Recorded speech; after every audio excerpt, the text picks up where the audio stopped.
Holy shit, Monday.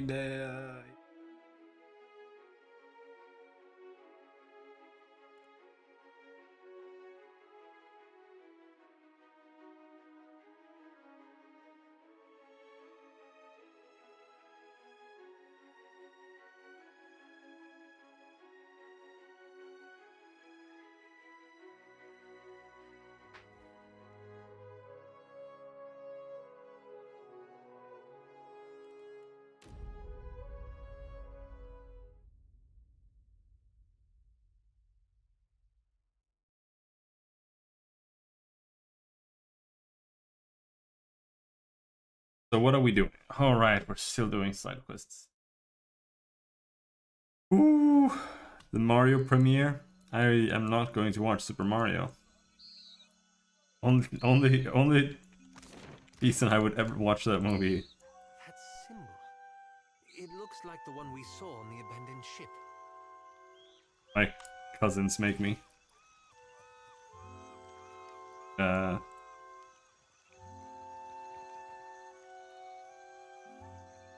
A young woman steps up to the edge of the cliff and peers down wearing an amused grin. She fingers the curve of a long hunting bow. You went into the jungle for animal hides, I say, and found yourself in an empty clearing.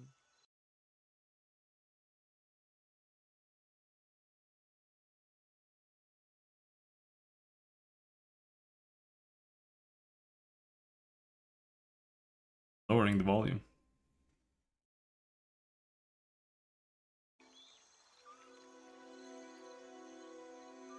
You think? You think I'm going back to eating pizzas? Carbs? Akira, silence is wise. You turned around and retraced your steps back to your ship, where it was safe.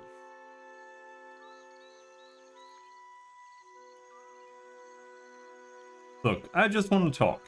Can we talk? Not if you cannot listen. With a sigh, she points the arrow to the ground. If you came to blunt my teeth with chatter, try to keep it short. Yes? Okay.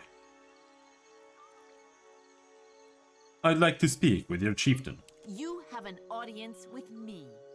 Ruasare doesn't waste time on outsider vagrants.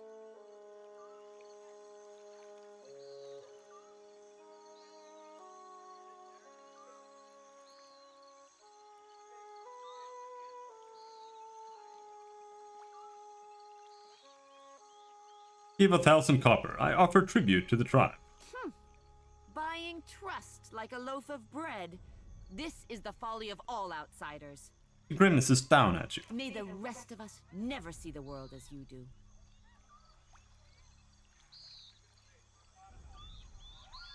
Need to think like outsiders if you hope to outlast them. Toss up a pouch of coins. Kipeha catches it handily and appraises it with a gentle squeeze. She still seems uncomfortable over accepting the coin. This is worth an introduction. Nothing more. Use it wisely. Ruasare will be expecting you inside. She gestures for one of the cliffside guards to lower the lift. Seeing as you've earned your way up from nuisance to guest, find me if you feel like trading. Alright, I was just gonna kill them. Because I can't be arsed. Because the thing is, if I go and I fuck this up for the pirates, then the Valiant Trading Company is gonna get mad at me, and then that's just gonna completely nullify any chance I have of going with them.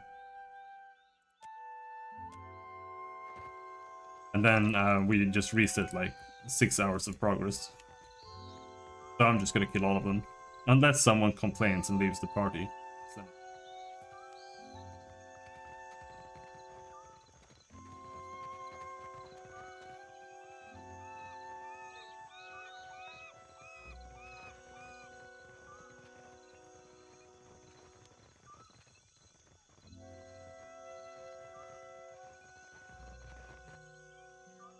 A round-bellied man stands at ease before a cluster of hardened fighters, their fists balled and brows furrowed. Murmurs of tense discussion slow to a halt as a woman at the head of the crowd steps forward, clutching a spear. Maybe the spear's a gift for us? Silence. She grimaces at the deer. The outsider must leave. Oreo Koiki will not be parceled off and bought with foreign lies. She sweeps her spear tip to gesture in your direction. Ruasari would never let that happen. Where is your confidence in Aranga?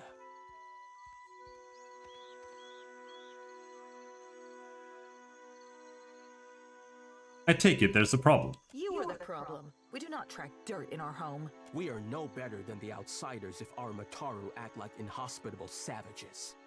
Where is the courtesy and welcome of the Wahaki? His questions cast a ripple of unease over every listener. If you have such love for outsiders, let this one speak for himself.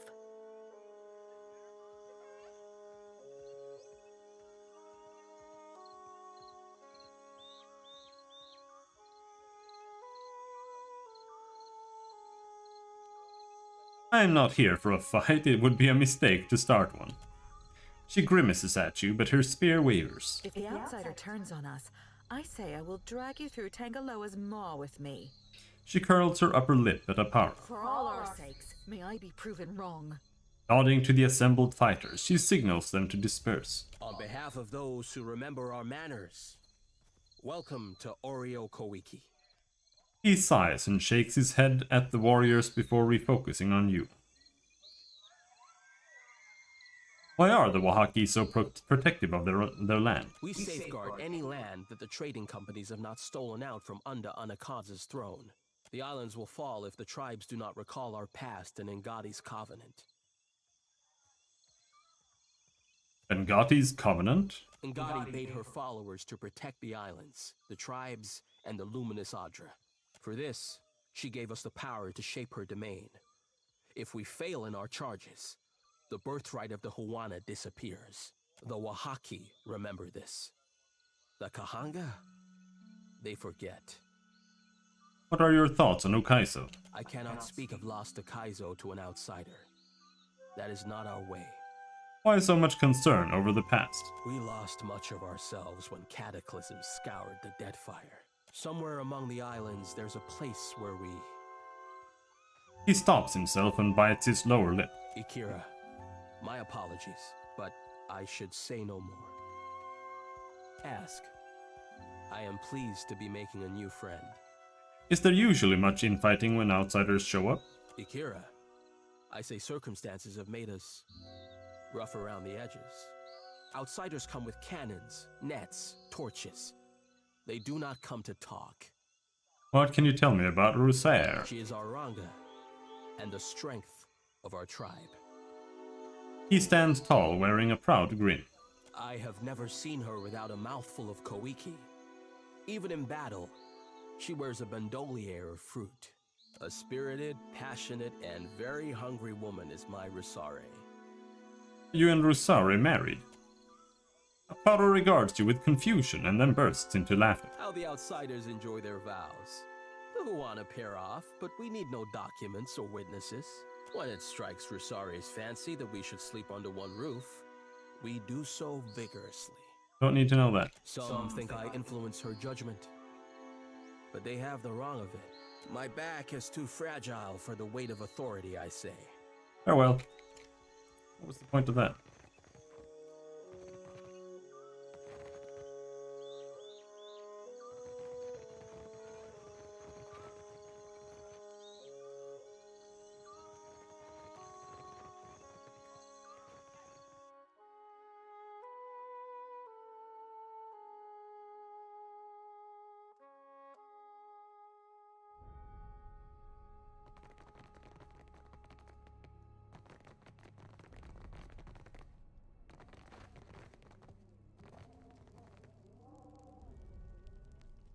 The broad-shouldered woman on the throne lifts her gaze to meet yours. White face paint adds a grim aspect to her stoic demeanor. Smoldering braziers fill the air with oppressive heat, but she sits at ease. Her face paint. You don't suppose... Rusara turns her gaze to Alaf, who quickly falls silent.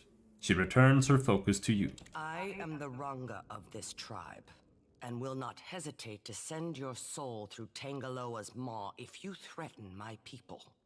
She steeples her fingers and watches your every move. You have the gift of our hospitality during this audience. Do not abuse it. The studious-looking man to the Ranga's side scrutinizes you. But will our hospitality be returned? Trembling mystic consults a palm full of runes. The Ranga silences him with a look. Sitting forward in her seat, she opens her fist to reveal a plump koiki fruit. Takes a deep and thoughtful bite. The loss of Mbeta has soured me to outsiders, I say. I say the Wahaki do not demand tribute, but you came ready to give. You want something? Ask.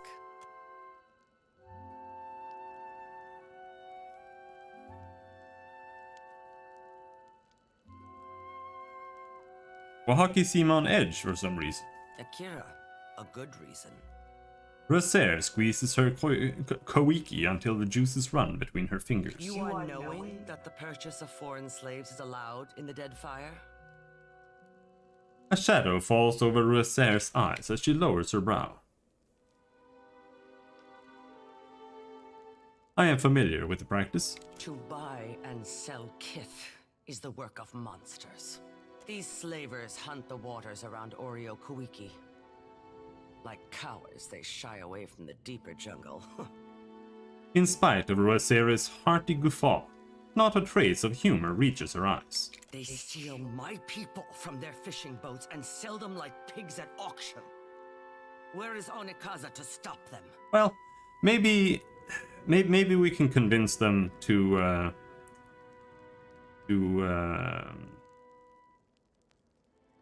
deal with the violin trading company instead of dealing with the slavers, if we just destroy all the slavers instead. Someone must teach them the meaning of Wahaki vengeance, I say. Why do you need outside help for this? Need? No. Want? Yes. Rosaire narrows her eyes, crinkling her war paint into a predatory visage. My people risk themselves enough. For someone to earn my favor, they must put the tribe first. They must risk everything for the Wahaki. This isn't my fight. Allow me to consider. This is a poor beginning. But I cannot compel you to action. Why did I not have any other choice? Our enterprising foes clumped together in a small fortress on the tip of Crookspur Island, northwest of Nekataka. My love, Aparo, lost his sister to these creatures. Akira, more of us will vanish if we do not cut out the heart of Crookspur. Tangara, call off the warriors. I grant our guest the freedom of the jungle. Even though he does not commit to helping us, Aranga always has hope. She tips her head in your direction, leaving something unspoken. As you say, Ranga. Tangara makes a discreet hand gesture towards the entryway, and a figure in the shadows scurries off. If you would come and go on Oreo Kuiki, prove yourself a friend of the Wahaki.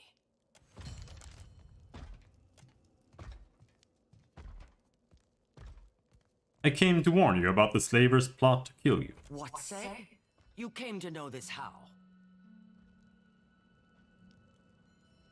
They sent me to do the job. I plan on disappointing them.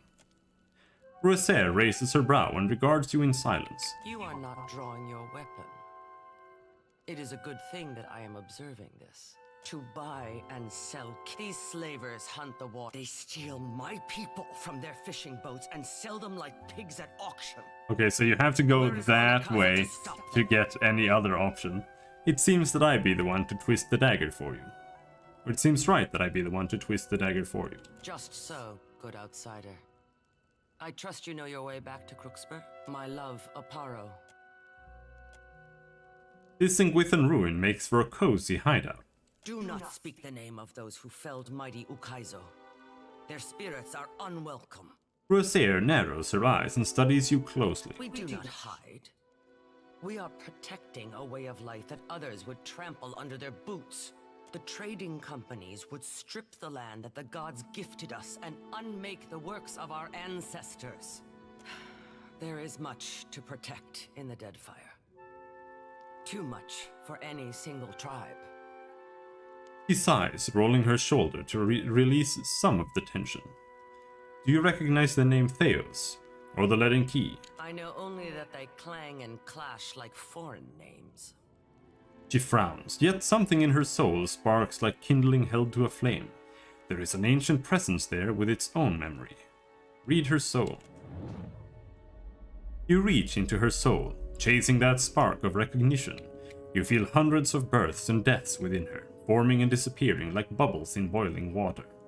You sift past them all, focusing your overwhelming senses on the memory of a strange foreign man. When at last you seize it, you find yourself in the very same throne room, but the condition of the place and the memory of your host suggest that it is many, many hundreds of years ago, if not more. You are seated on the dais. A man is brought before you, dressed in stifling black robes. He reminds you of a corpse dressed for a funeral. He reminds you of something else too, but one of your attendants leans in and interrupts the thought before you can follow. He tells you that this is the man you asked to see and that his people have been harassing yours. He calls himself Theos Ix Arcanon. Explain yourself, stranger. He gives you a smile that sets your teeth on edge. Your Excellency, I come to warn your people. Your presence among these ruins is an affront to the gods. You must remove yourself, lest you face the gods' wrath.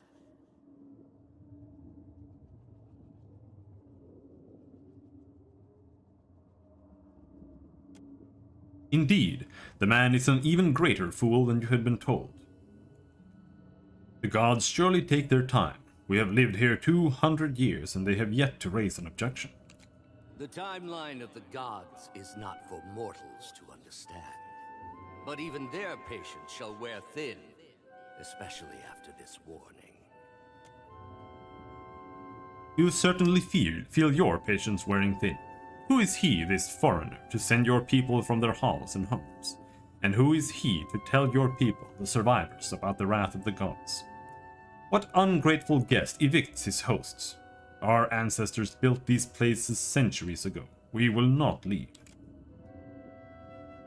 For a moment, his unctuous facade melts away and he blinks at you and your attendants. You get the impression that your response has surprised him.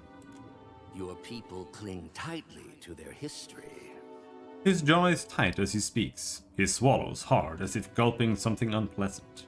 But where are these designs among your arts? Where is the carved Adra in your wooden huts? These places were not built by the Huana, but by an ancient people from a distant land. You knew he was a fool, but now you suspect he is a dangerous one. His words are a lie, but like the very best lies, they contain the shadow of truth.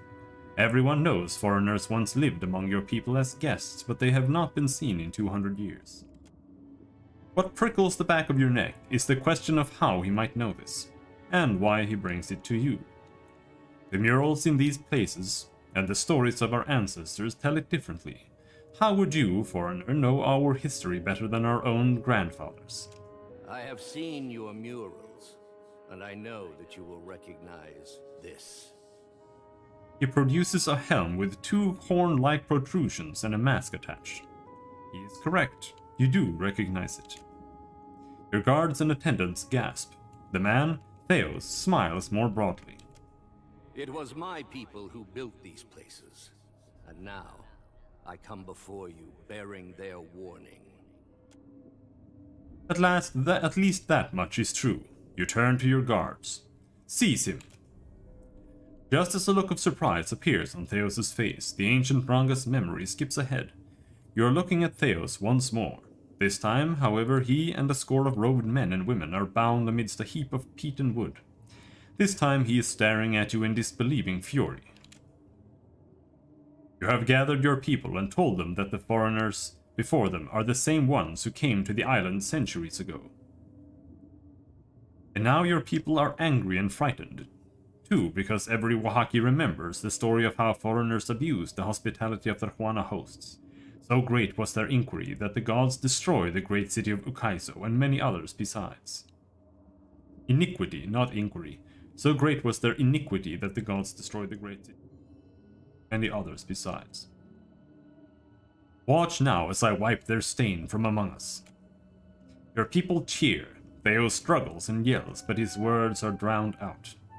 Let us never forget that this foreigner is a trickster, and his people a plague.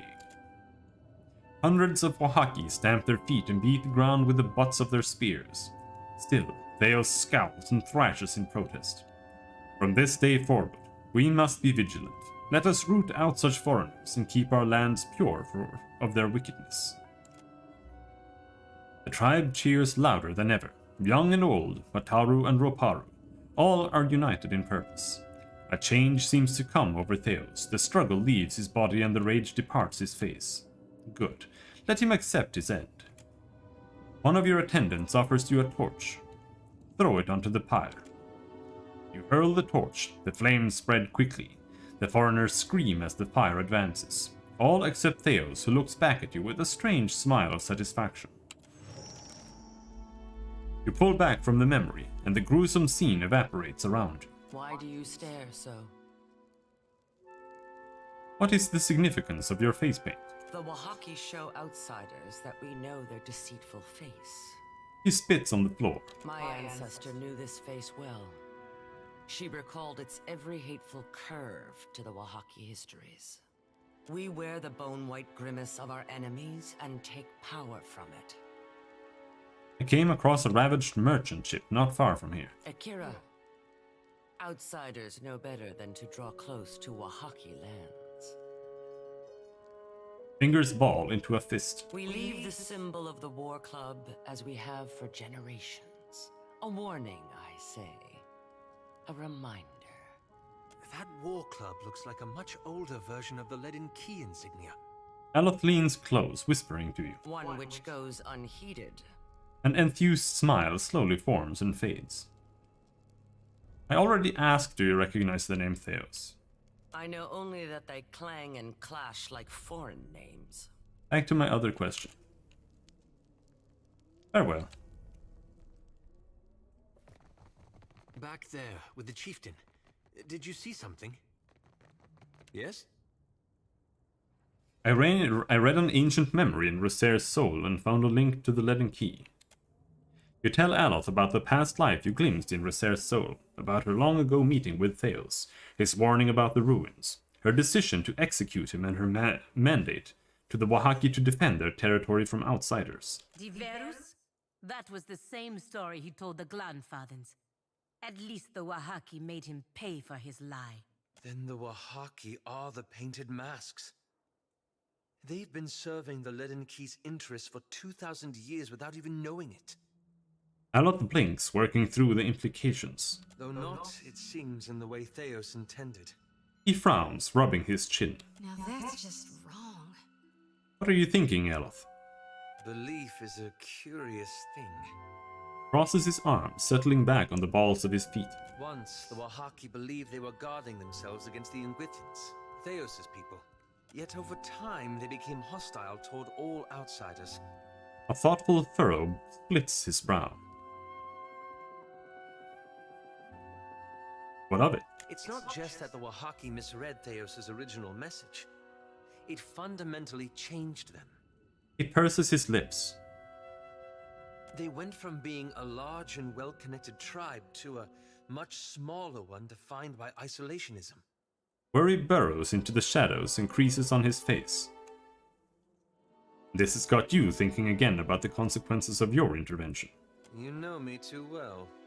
His wry grin doesn't quite banish his air of melancholy. I've been chasing the leaden key, trying to undo the harm they've caused. But what if I'm only making matters worse?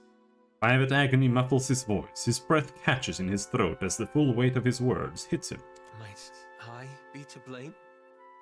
Have I made a grievous mistake in getting involved?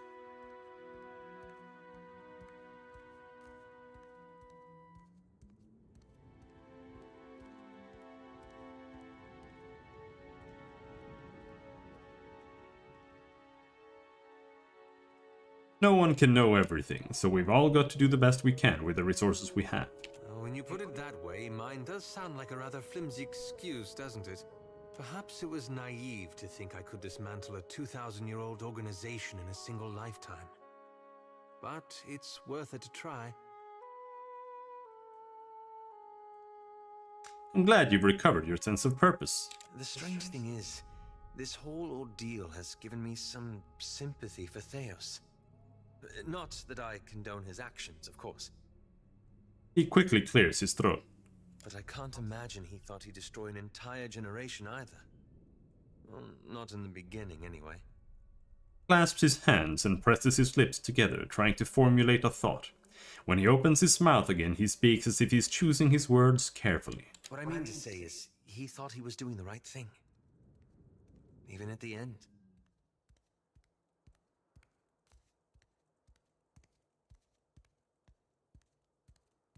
Then his example is a cautionary tale for you. We should learn from it. A prudent suggestion. He nods. At any rate, it will be a relief to move forward. It was always too comfortable to leave the hard decisions to others. To simply follow along. He cocks his head in reflection and inclines it toward you. I only wonder now what sort of decision you'll have to make when we finally confront Aethys.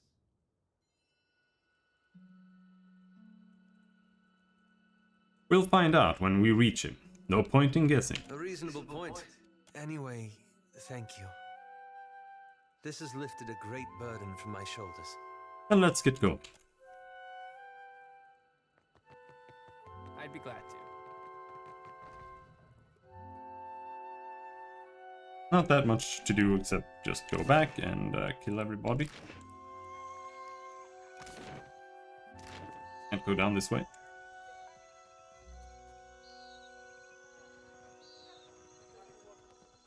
Lift.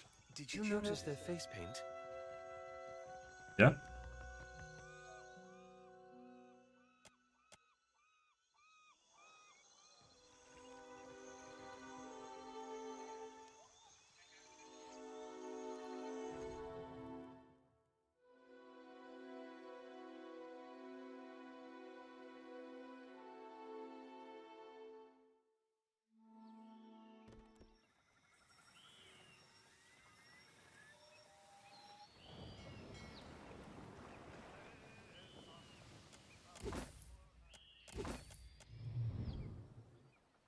Now we have to go all the way back down to Dunwich.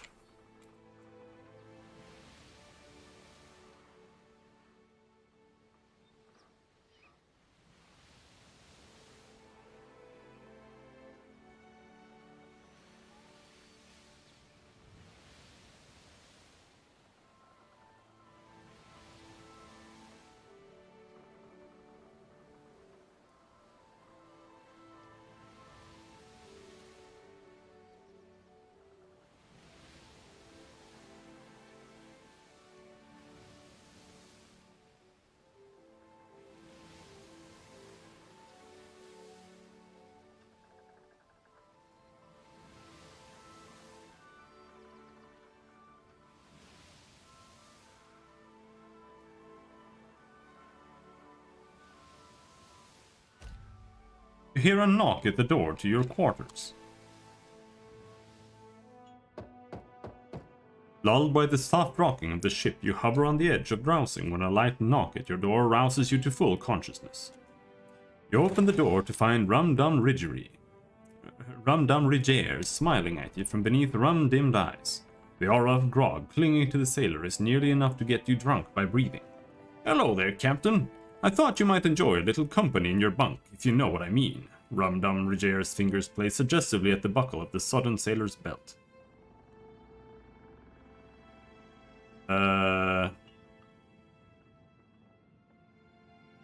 Get your ugly ass out of my cabin. The sailor's face falls. Of course, Captain. You close the door to the quiet sound of receding footsteps. And it's 5 morale. Fuck off.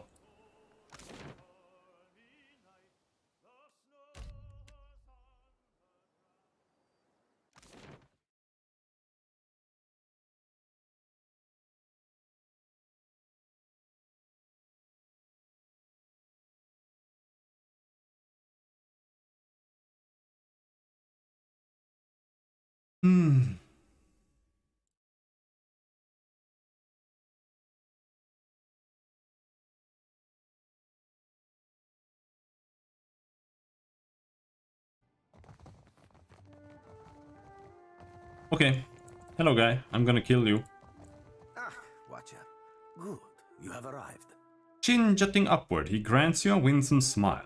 His left cheek dimples as the smile spreads to show his teeth. I would like to know why you have not yet dispatched Benwet. Do you think it wise when you wish to forge allegiances in this harbor? Rug. No, please. Stay. What weighs on your mind in this moment, Casita? Can you tell me about the slavers in the Deadfire? A breath hisses from between his teeth. Shh, amico, please. I must ask you to guard your tongue.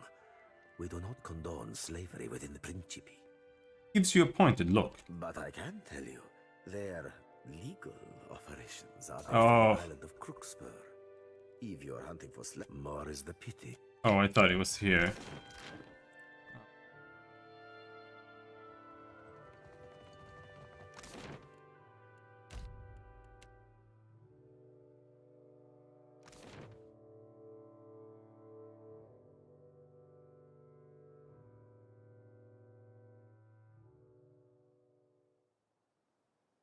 There.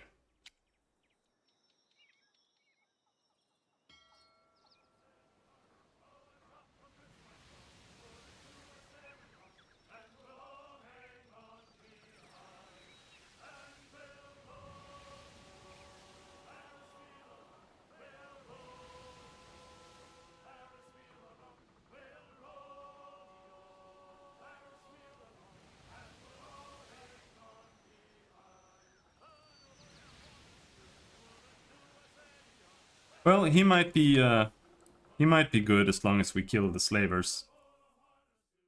Because that might clear up his problem too.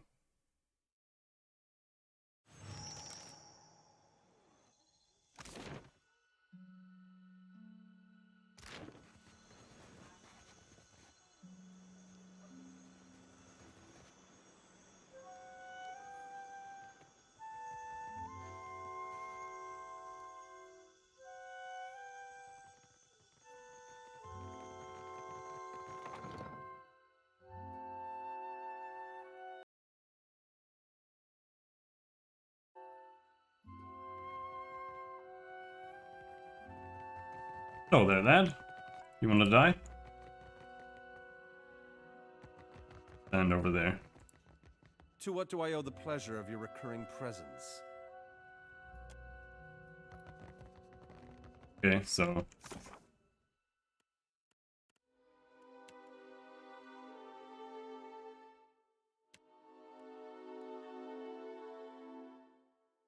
he wants to earn the loyalty of the slavers, though.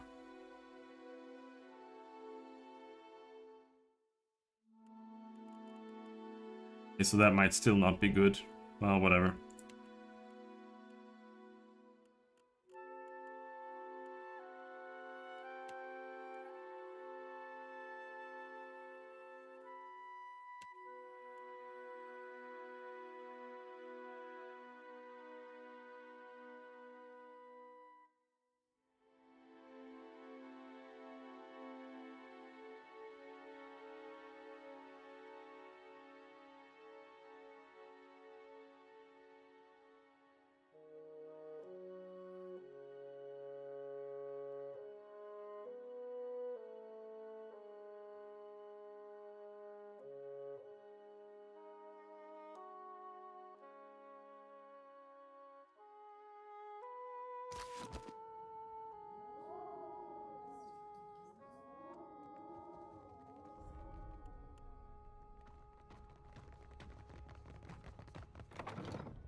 Oh, come on. I don't want to run all the way up around.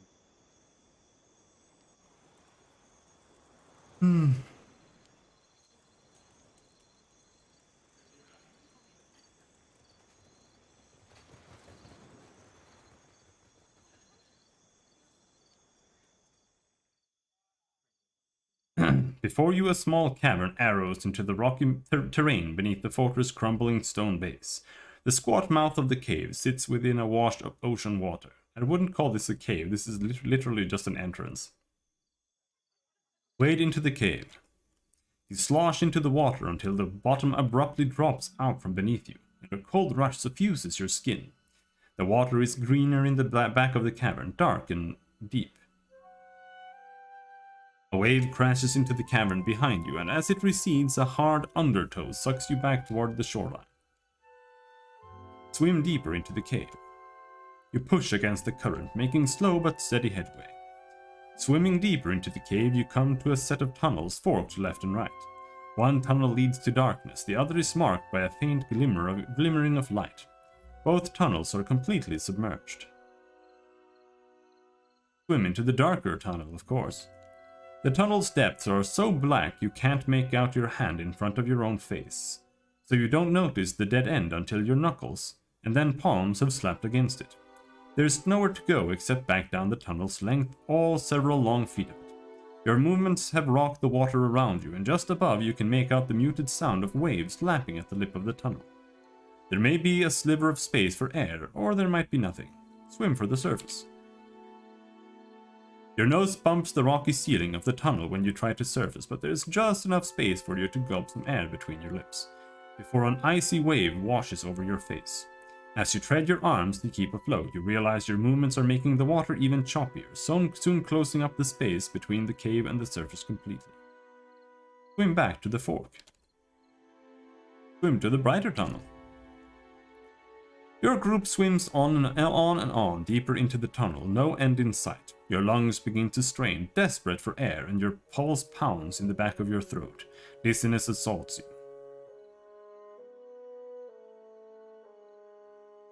Everybody succeeded except for Aleph. Okay.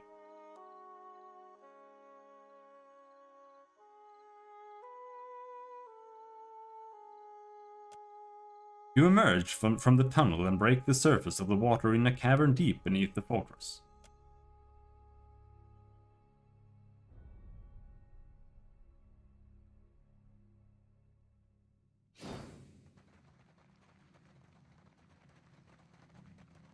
Spiderweb's threads stubbornly stick to your fingers.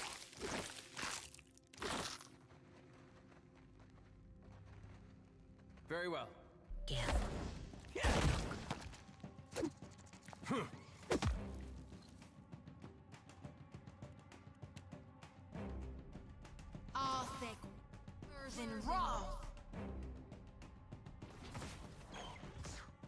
Crystal Eaters, they're weak against blunt.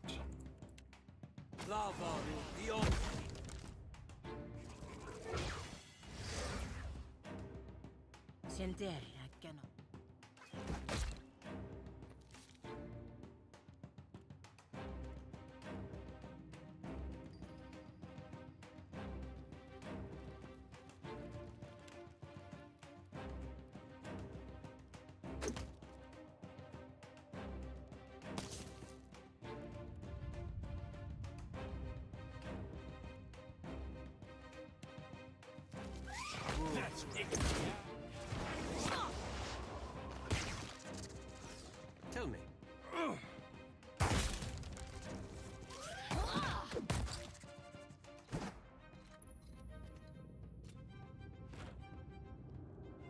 Gladly.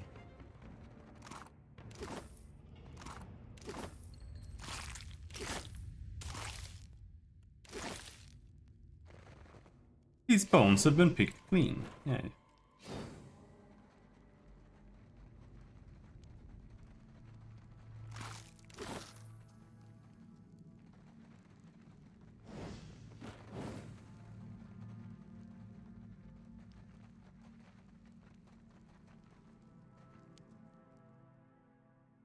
Iron gate blocks the passage before you. The gate is shut and locked tight.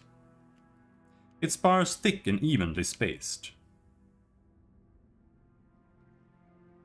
Corrode ability to cast a corrosive spell on the metal. Alot artfully layers a spell over the door's hinges with each word uttered aloud, building and weaving the magic until the already rusted metal begins to sizzle and slowly melt.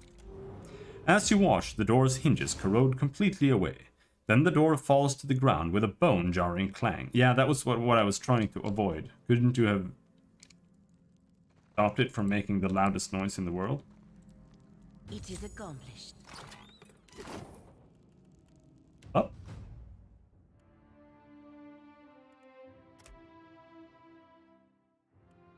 I'm going to YOLO get more metaphysics here.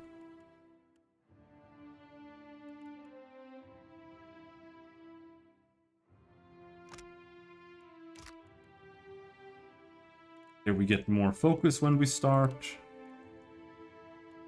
What was I gonna get here? Wait, more range. Faster casting. Yeah, let's get faster casting.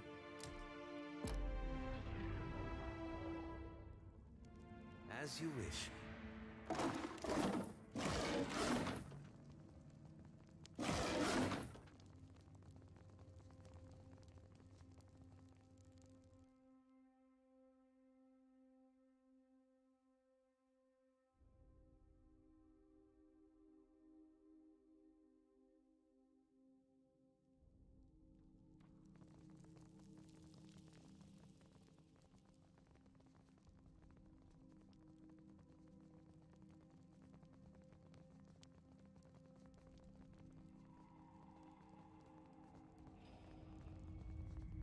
You there, stranger.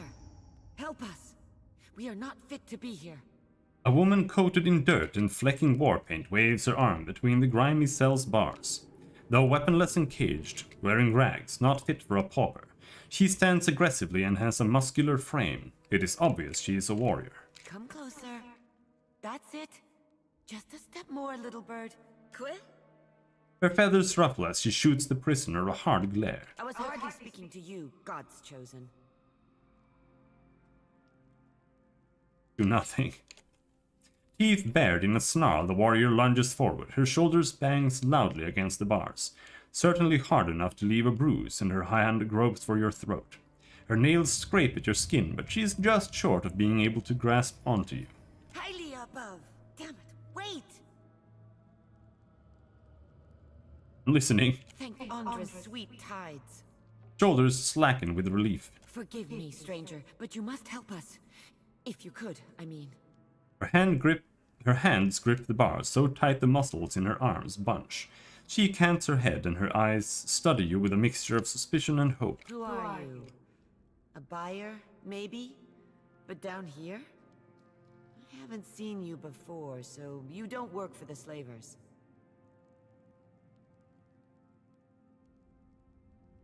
Your chief has sent me to take out the slavers. Her eyes narrow with interest. You've made it this far and haven't been skewered by an ogre. Yet. Perhaps you can free us. Me and the others are keeping tabs on their patrols. I know their schedules, and their weaknesses. We can handle ourselves if you can get us out of this cell.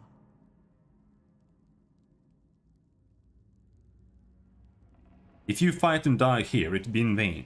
You need to reunite with your tribe to protect them against the slavers. The Wahaki are rarely beaten. Our captors carefully set an ambush against us. Even so, me and my hunters felled 12 of their men. They will not survive our retribution. I will personally take the Taskmaster's anchor and use it to rip out his entrails, open the cell, and witness the Wahaki's best warriors in action.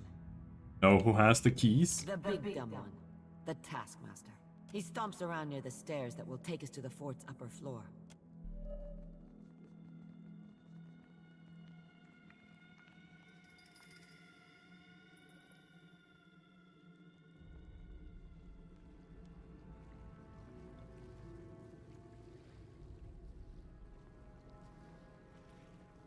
Careful.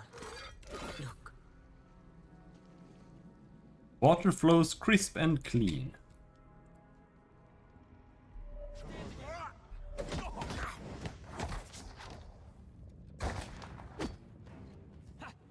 Kill him. The flame wall.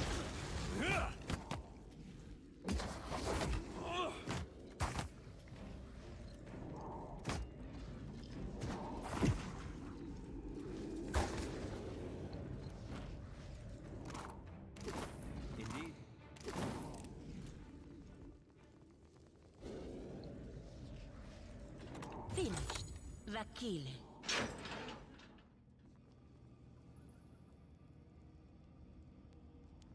Wait, look there. Ask Master Grom. Yep. I wish I could. Delayed fireball, is that what we want? Thing is, it's not gonna explode right away. So we just use chain lightning.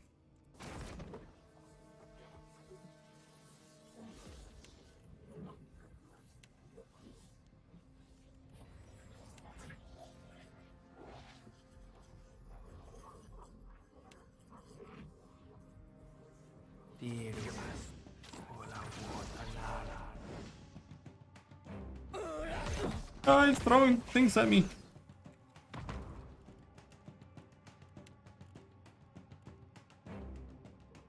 Oh, I am frightened. Screw you. Might.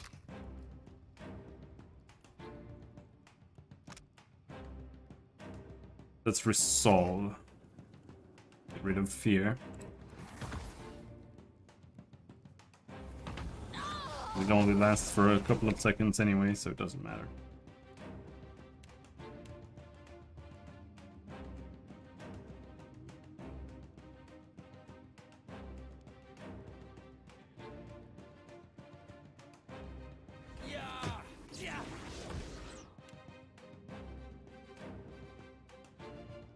Arthek Worthen Roth.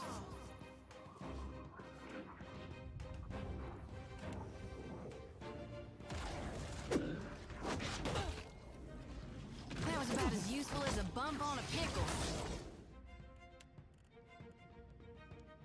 Bump on a pickle. Come now, step into the... Of course.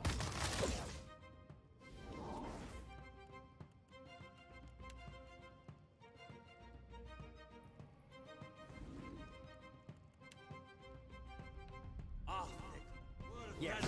Hey, so you are.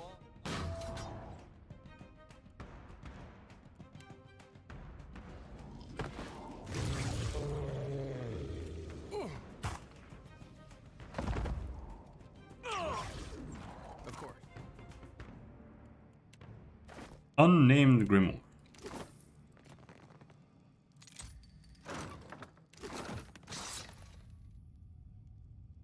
Good morning, Star. I think that's beyond.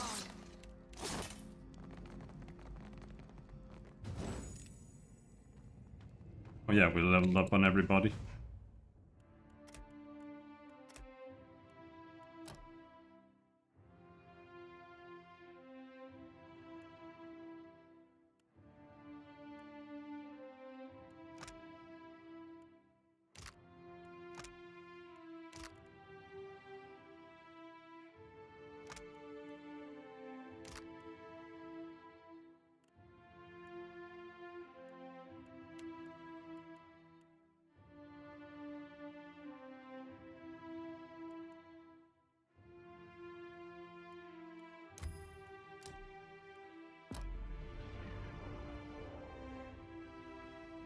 Wait. Help. Look there. Oh no. Done.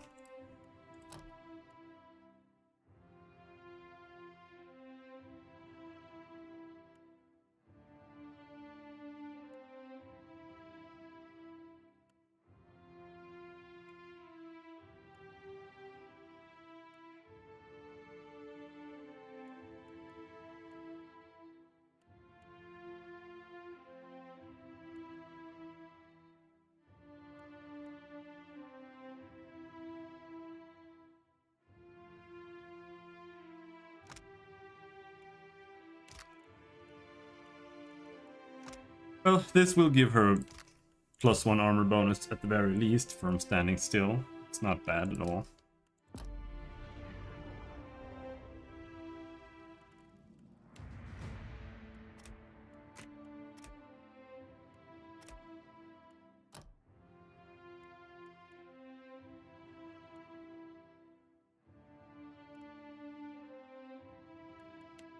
Here I was gonna get bonus healing.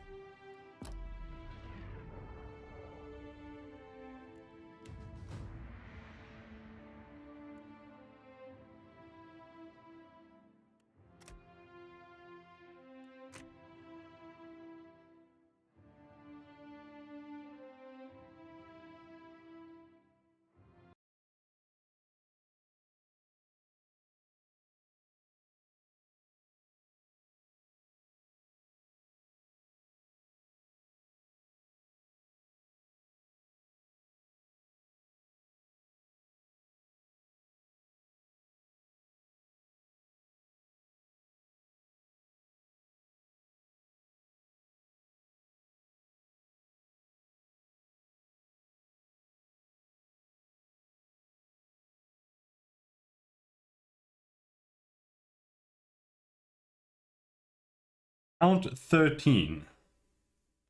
Skill range 16 to 20. There are 13 skill checks that are 16 to 20.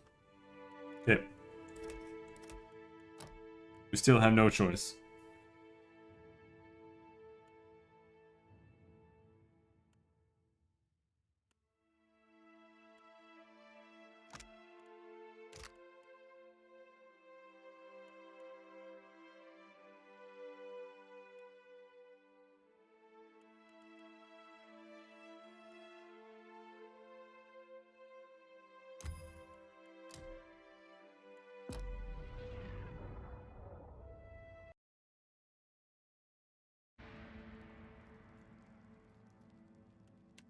Ah, we're ready to go.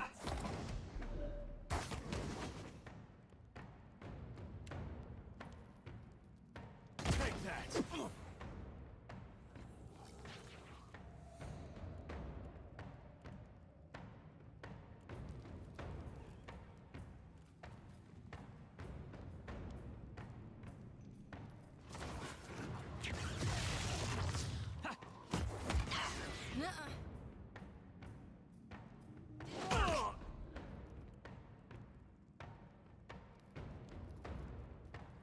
Weak to lightning, weak to corrosion.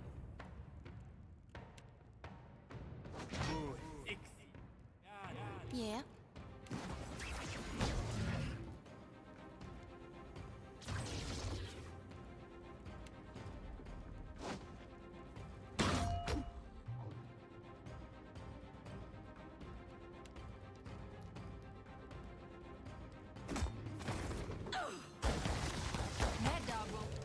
What the fuck?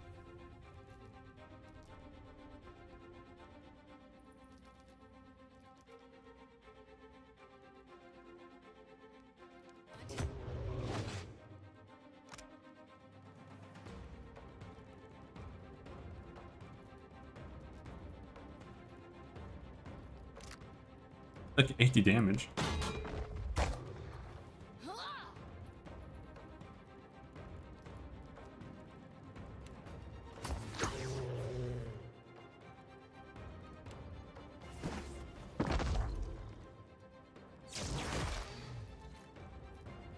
What can I do you for? Death to those who are foes of the Republic! As you wish. Madico, I need to try what something. What can I do you for?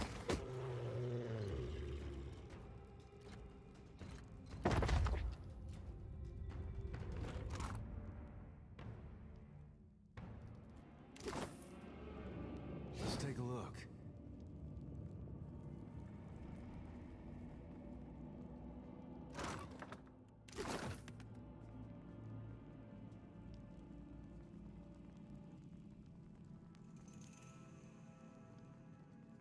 It is not what the Brotherhood prepared me for, but I will do my best.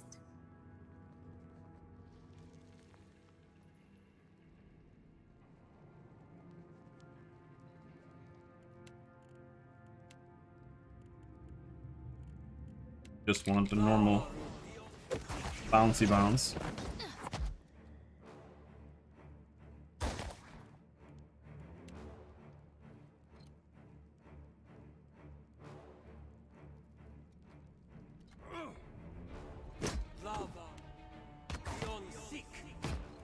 I'm here.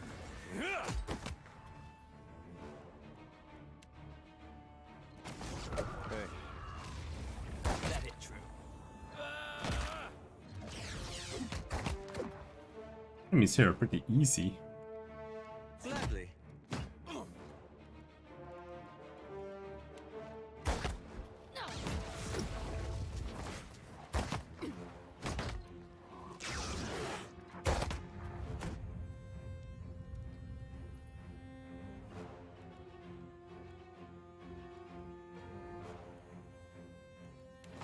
Yes?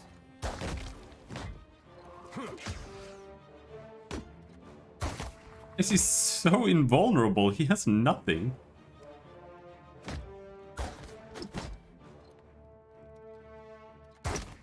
He has constant recovery, but that's it.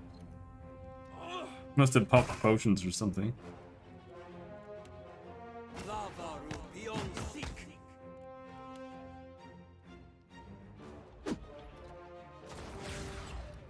Yes. Just finished killing him.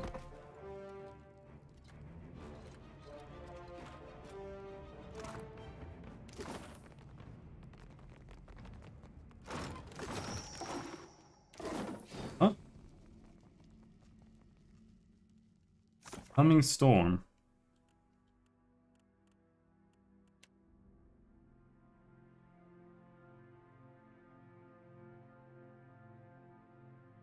I found a black wood log. It may allow me to craft a hull that can travel through Undra's mortar.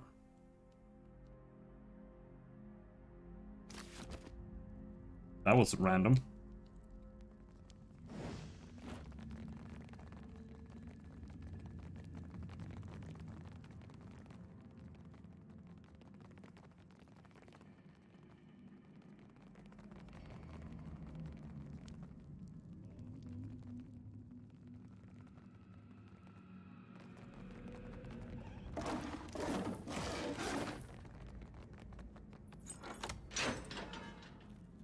Ready to skin some slavers?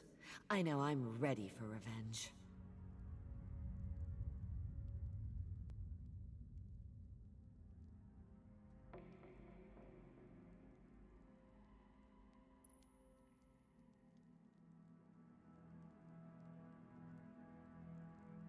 Forget the fighting and flee.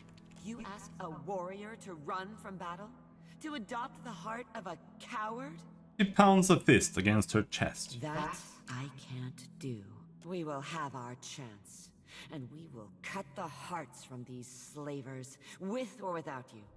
Fine. Suddenly her whole body is on alert, her muscles taut as a bowstring as she signals for her fellow Wahaki to draw closer. Me and mine will make our way to the courtyard, gutting any slavers we find. The chaos should help you reach the master. But say, are you ready? We hit hard and we hit now. She clenches her fist in the air and signals to the rest of the Wahaki. Then she points 2 fingers ahead and the warriors disappear silently into the shadows.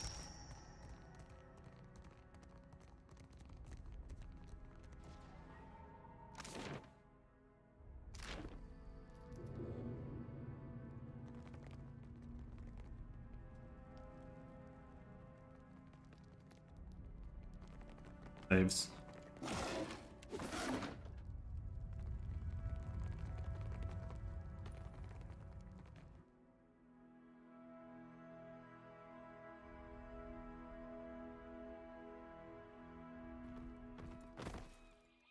Kneel, dogs!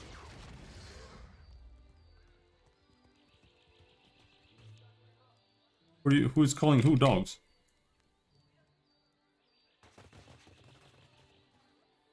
Labor mercenary was killed. Auctioneer Marka was killed. Very well. Say your prayers. Yeah.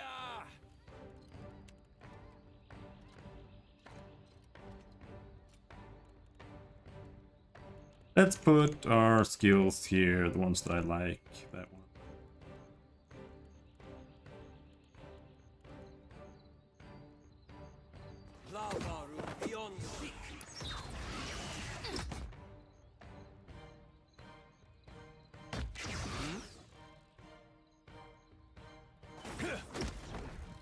Oh!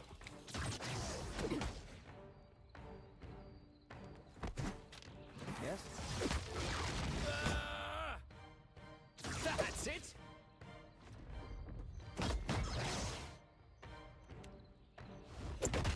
Lava room beyond seek.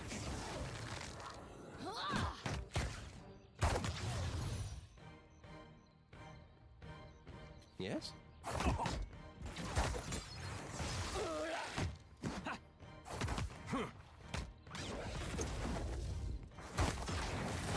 Shit, this fighter ability is insane. Unbending?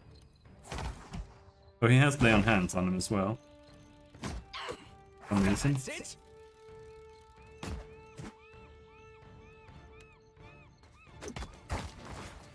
Stand together! That's very helpful. At once. I'm here.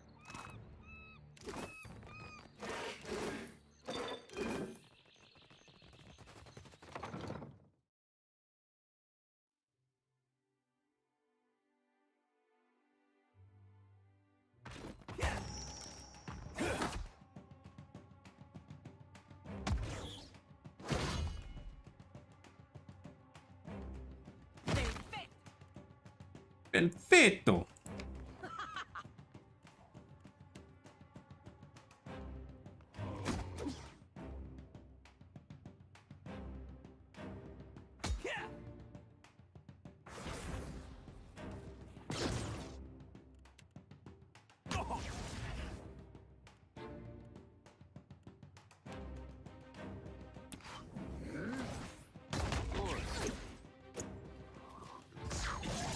Sorry, Frank.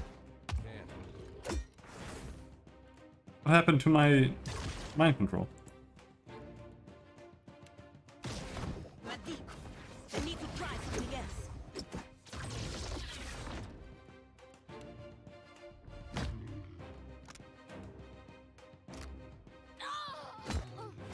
Yeah?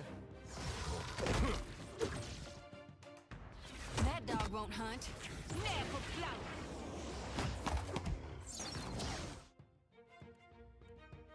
Indeed.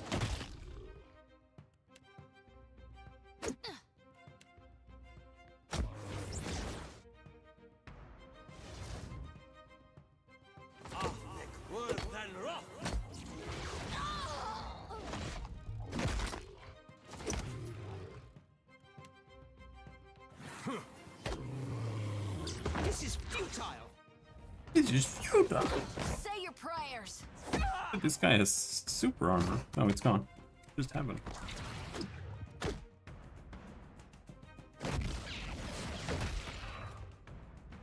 What can I do you for?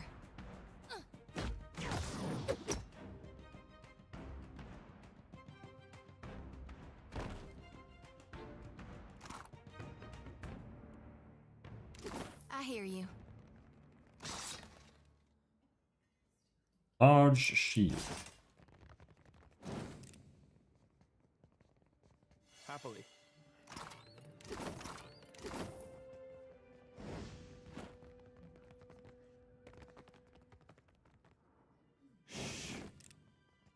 Blessings be upon you.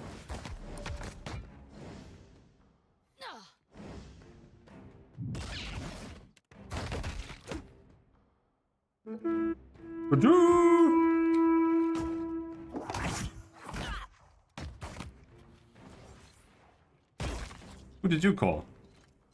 There's nobody here. Indeed. Grimoire.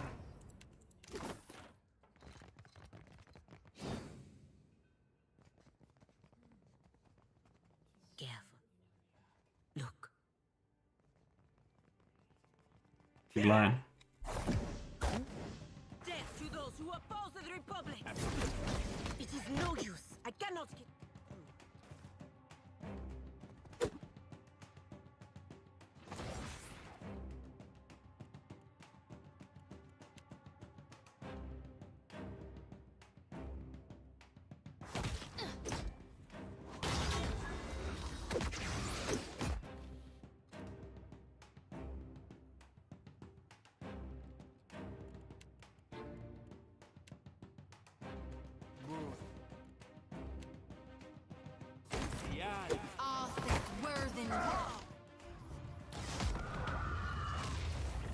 That's the problem with delayed fireball in this game. They just...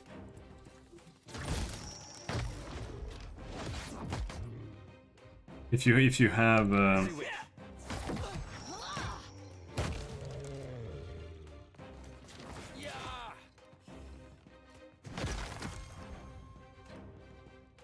Does this count as assisting him? It said return to the director. Like this is a success. Yes. What are you doing? Kill him.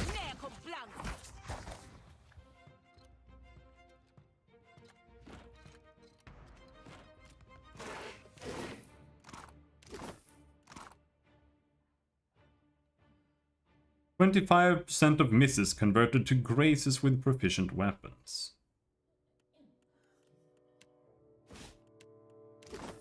I like that. You have there. Ring of Overseeing, another one.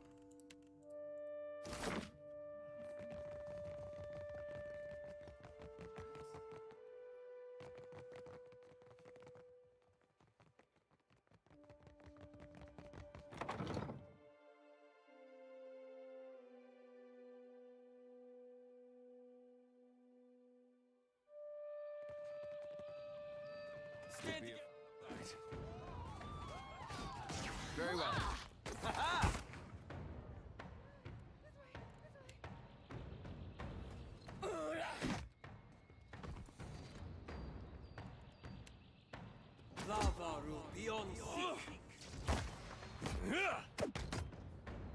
I shall. Knock him down. Or don't. Yes. Just kill him. I don't care how you do it.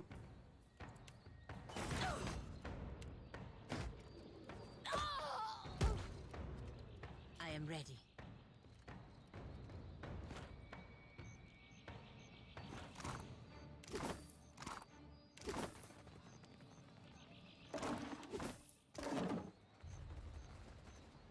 Got the orphaned cat, Misty.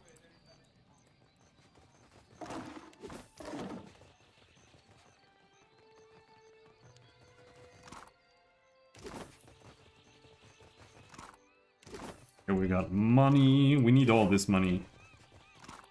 Now we're gonna fail everything and we're gonna have to figure out a way there on our own. Neglected dog up there too.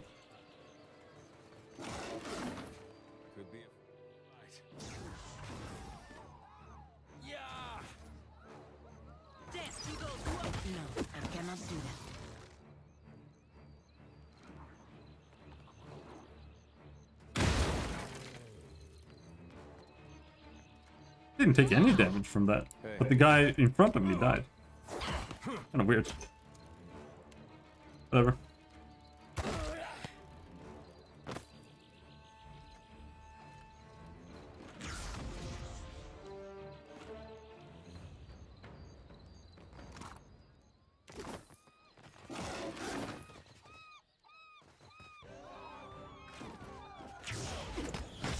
That's it.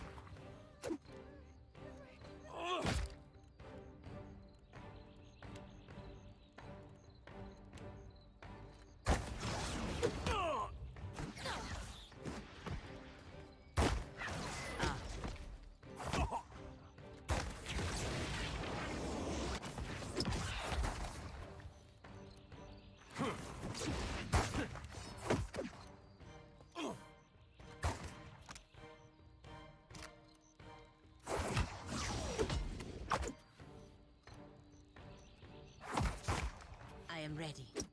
Die. Of course.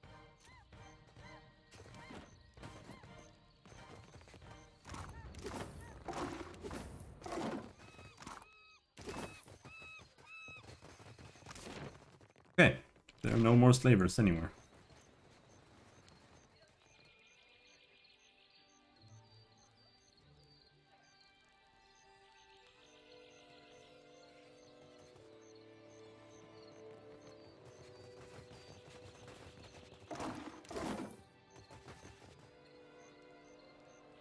Let's see if she survived.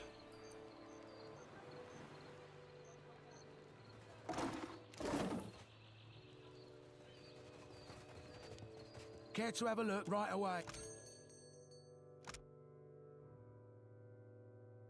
Minus 10% recovery time with two-handed melee weapons. That's pretty cool.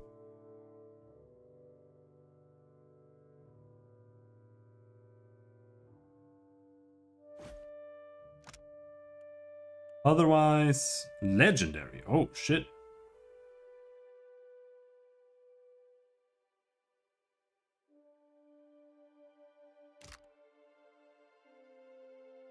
Can't afford that.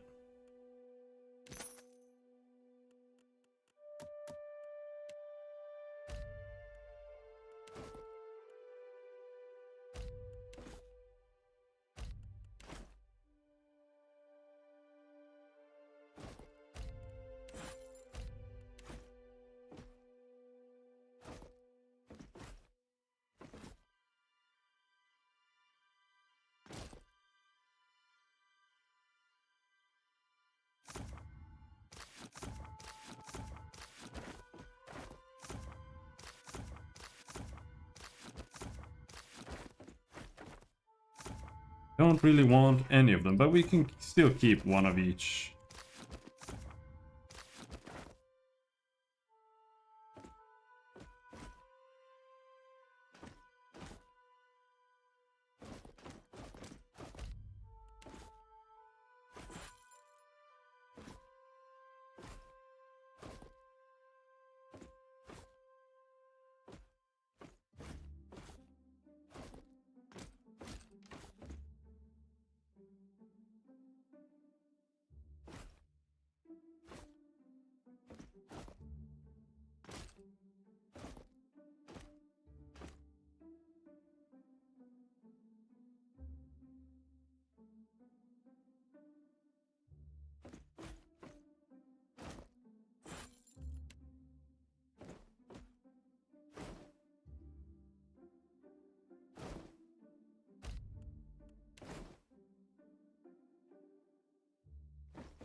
There. 36,000. Thank you, I'll take that.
Let's see if we can get something done here.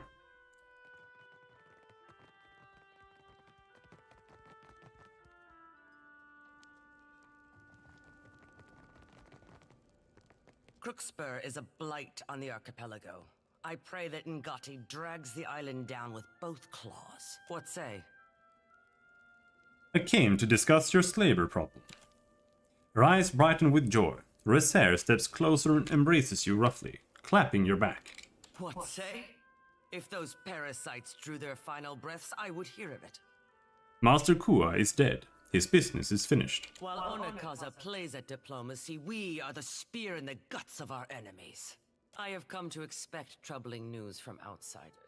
Today is no different, but at least you bring me a tale for my grandchildren. Nodding to herself, Reser looks you up and down, weighing something unspoken. You come to us in time of need. The tribe will know you as a friend. Go in peace. Reser clasps her hands and nods to you, holding the pose for a solemn moment. The hospitality of the Wahaki is yours. Respect our ways, and cause no trouble. Okay. I will hear you, outsider. That doesn't help. Hello, Brapo. I would pray louder if it kept outsiders away from Oreo Kawiki. Brapo straightens his bearing and looks down his nose at you. The voice actors for these guys, the Islanders, it feels like I'm listening to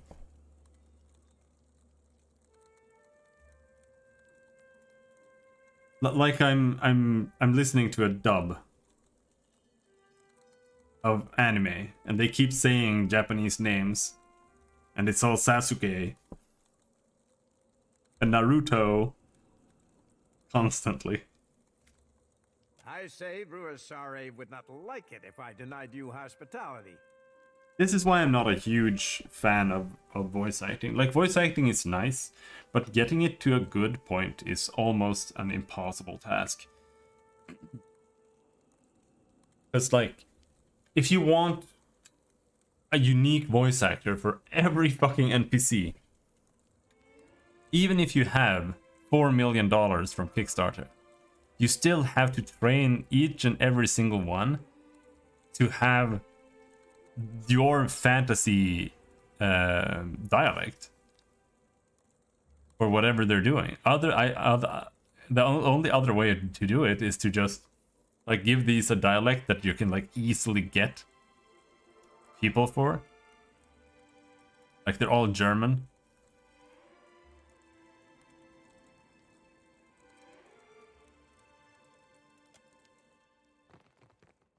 And then you just get German voice actors. It's just such a logistical nightmare overall. Not worth it. Party before venturing forth.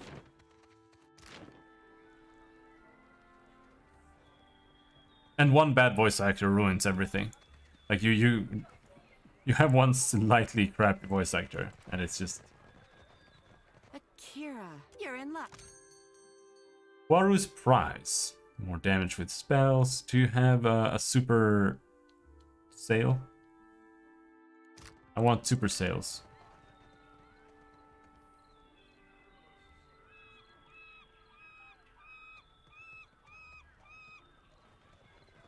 There are.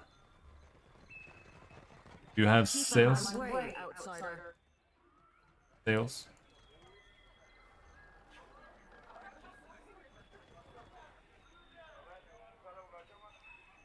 Let's see what the pirate thinks. I don't know what his problem was. Like maybe he just wanted to get rid of them because they were like attacking his ships or something. I don't know if he wanted, you know, in on their business or what. But if he complains, I'm just gonna kill him. Lucian.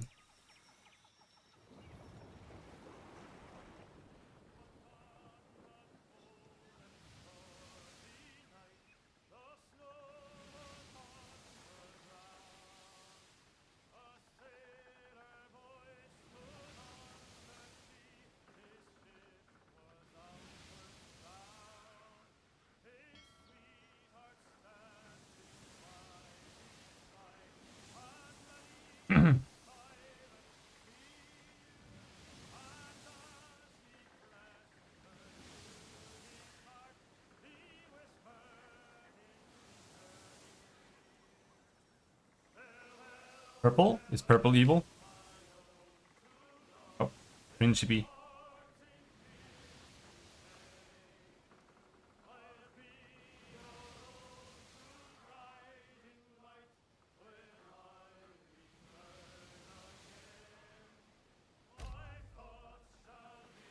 You find 2 of your crew members playing a game in the hold.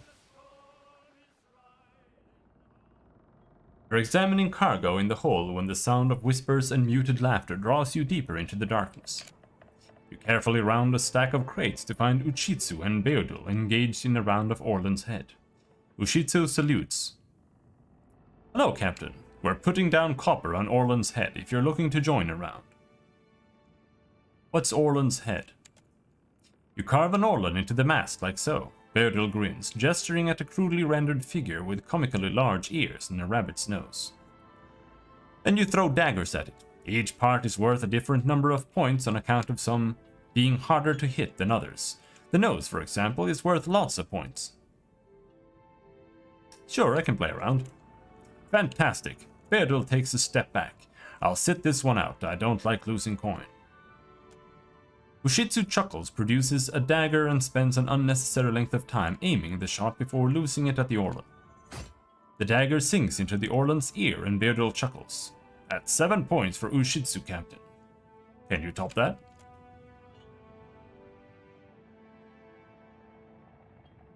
Ushitsu retrieves the dagger, wiping the blade on a pant's leg before passing the weapon to you, handle first.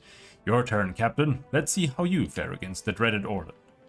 Try to land one on the Orlan's nose. You let the dagger fly, and with a heavy thump lodge it into the Orlan's skin. A hit, Captain. That's 1 point for you. Ushitsu chuckles, produces a dagger and spends a blah blah blah blah blah.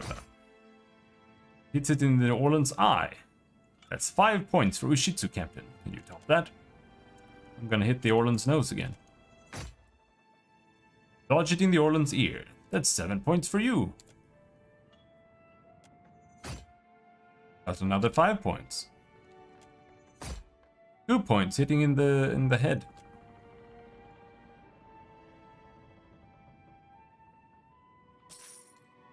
We'll be getting back to duty now. Yes, yes, yes.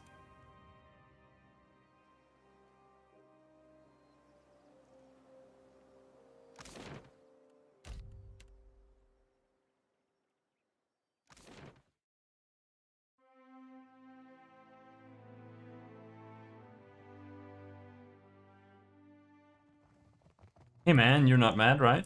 Are you mad? Are you mad at me? Ah, Watcher. Good, you have arrived. Chin jutting upward, he grants you a winsome smile. Blah blah I'd blah. like to know why you have not yet dispatched Benwet. No, still, what weighs on your mind in this moment, Casita? What can you tell me about the slavers? Shh, but I can tell you, they're legal. Tell me about Captain Bandwidth. His story is an incredibly uninspired one, should you ask me. Benweth is a ruffian whose course is charted in blood and betrayal and cruelty. But even the rustiest knife can be a useful tool when needed. I want to know about something else. The captain considers your request before finally returning a little nod. Come, let us share a fine conversation. Let us discuss what you needed. What the fuck do you want from me?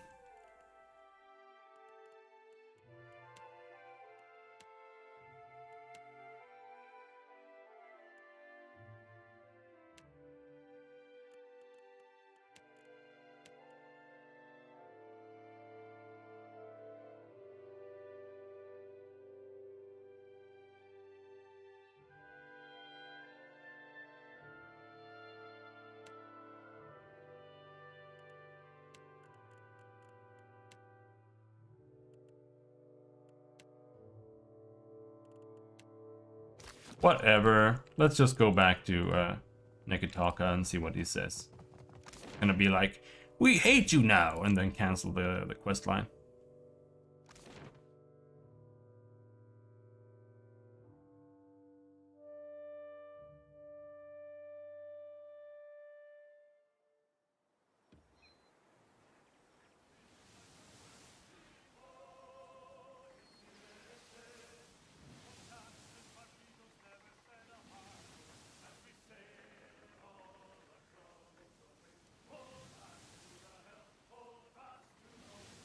long are you gonna be injured for?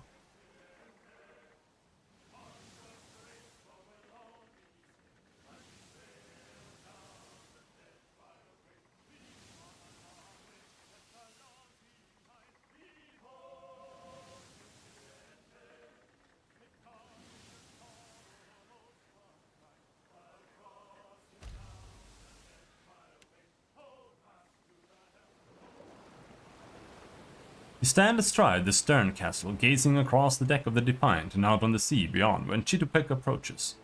There's a problem, Captain. Ushitsu's been helping themselves to extra rations of grog on account of their injuries. The whole crew knows and nobody's happy about it.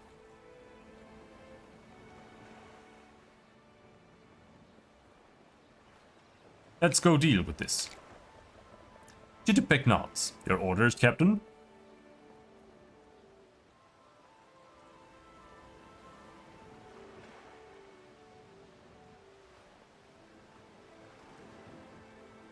If Ushitsu had extra grog, the rest of the crew deserves the same. See that all hands receive extra rations. Yes, Captain, I'll tell them to report to the grog barrel when they're off duty.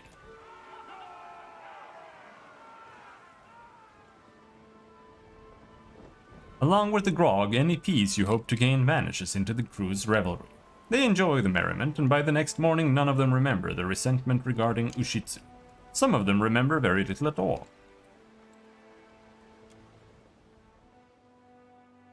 Even know if I had that much grog.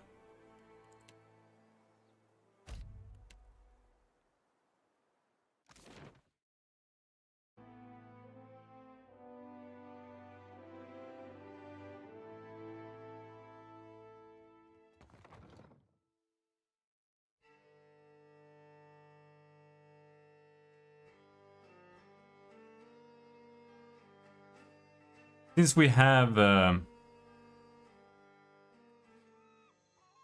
I know you were expecting different from Aethys. I was too. I just thought for sure I'd have my answers. Now I don't know what to do. You'll figure something. Something will feel right to you. Guess I might will then. Thanks. What was I saying? Yeah, we have Palagina with us, so she might argue against if they get upset because I didn't employ the slavers.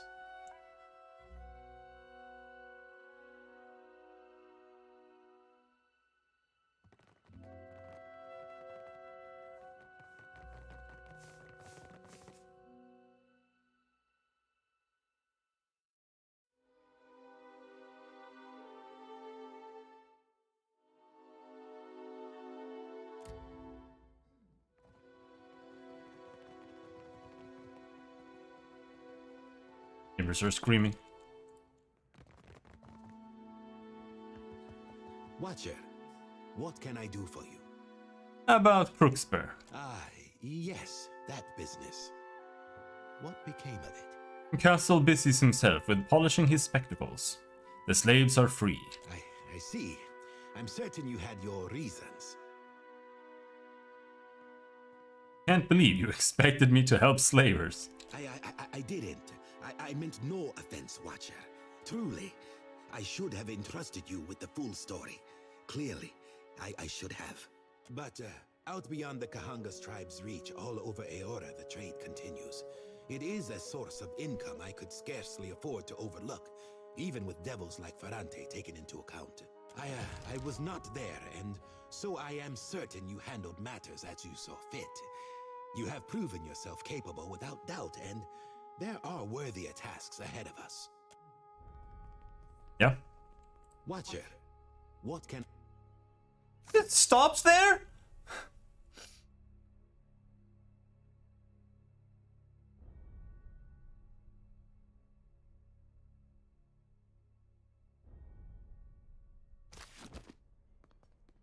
Watcher, I'll answer what I can, of course.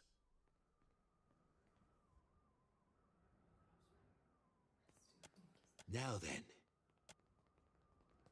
What do you want me to fucking do, you piece of shit? Ado, What? I'm still not sure how to account for these losses in the reports. Divine interference? An act of the gods? What can I do for you today, Watcher? Don't care.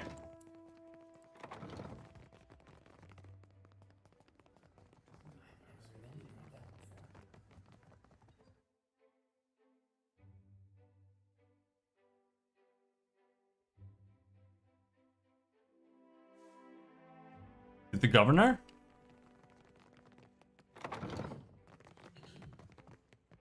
Glad to see you in one piece, Watcher. I heard you had an eventful trip to Hasongo. Maybe I didn't even need to do any of that. The truth is that much of this archipelago is still a mystery to us. And such mysteries are often fatal, as the Royal Deadfire Company discovered. Perhaps if you relay your findings to Director Castle, he will finally grasp that truth. Please, go ahead. Very well. Game is so trash. Fucking garbage dog shit.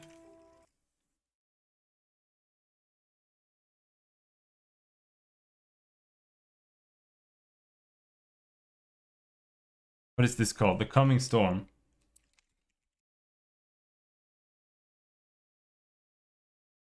Like, oh, you need these friends. You need one of the factions. Okay. But there's nothing. What do you want me to do?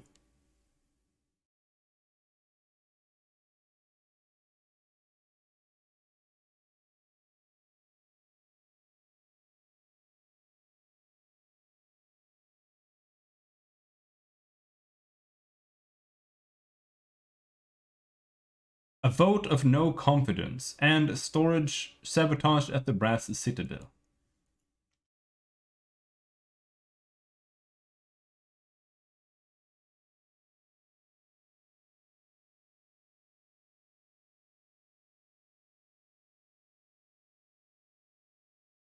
What?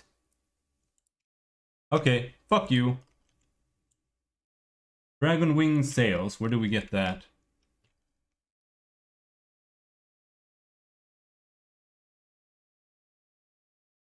Splintered Reef.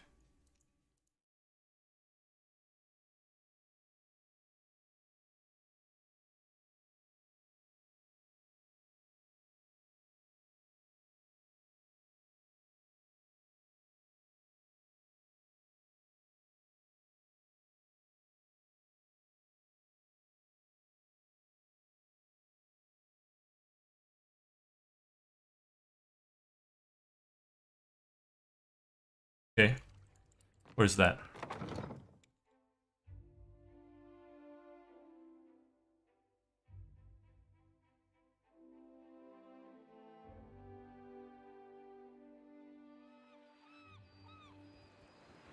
The game just doesn't want to let me do anything. So fuck you.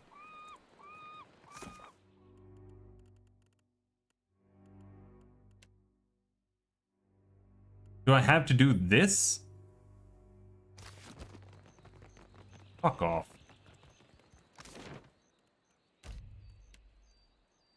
Absolute piece of shit garbage game. Splintered Reef. Where is that? 34, 45, 67, 35.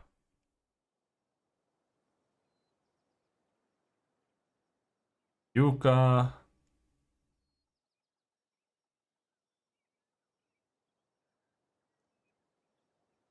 Wara. It's nowhere we've found.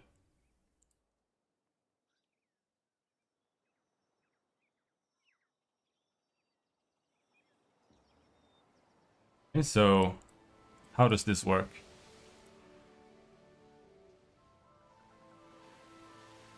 $67, 43.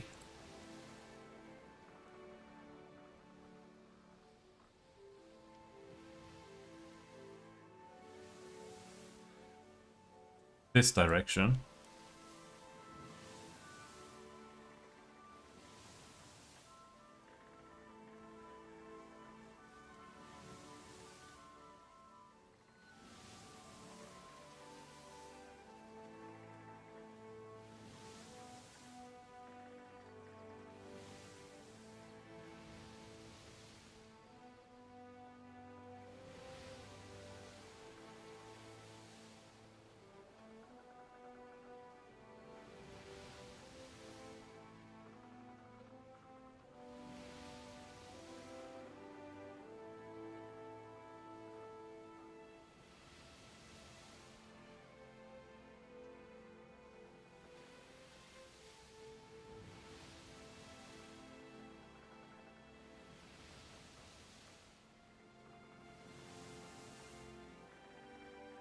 34. So we just need to go east from here. Splintered Reef. There. Okay, where in the Splintered Reef?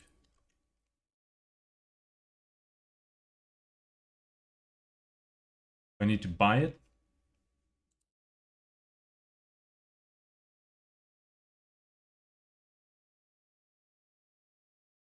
Splintered Reef ship supply vendor. Where might that be? Boathouse? Sea lashed crypt. The pickled eel.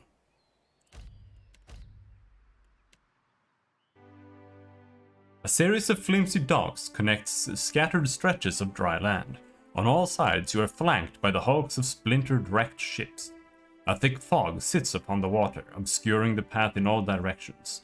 The only sounds you hear are the lapping of water and your own footsteps upon the narrow, rotting planks. The eerie quiet is broken by the barking of a dog, somewhere off to your left. Keep silent as you approach. You press onward, wordlessly. Suddenly, a hair-raising growl rumbles out from the fog, only a few paces ahead of you. Your whistle is met with a renewed barking. Did I whistle? And then a sharp whine, abrupt and shrill. After several moments of silence, you hear a running thread upon the docks. A dog bounds from the fog, its dark fur matted with blood. Two figures stumble after the hound, their maws stained red. Out of the fog they are revealed for what they are, withered, rotting human only in silhouette, dargles. They halt, swaying at the sight of you, but make no further move. From the darkness of the fog, a third robed figure emerges, a twisted staff raised high in their hands. A flash of light emerges from the staff. As you look on, runes seared into the Dargle's forehead flare to life, glimmering like beacons in the darkness. Snarling, the Dargles rush for you, their blood-slick claws slicing at the air. Dargles.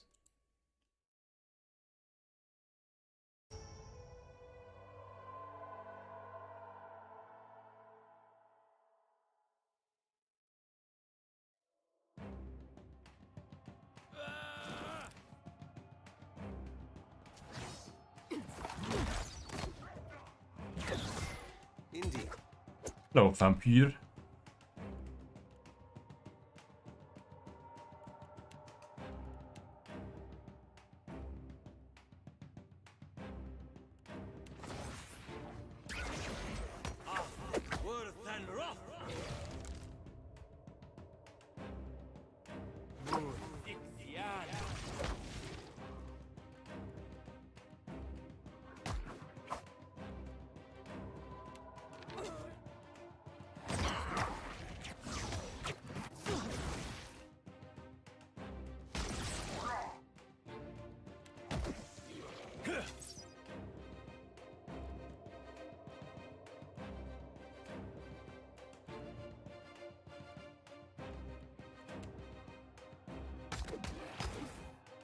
Ow, ow, ow.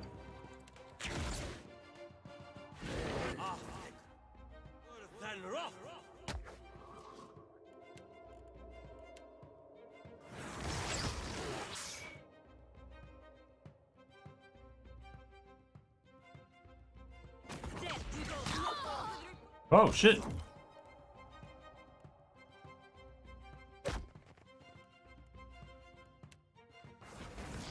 I don't suppose. Stand together!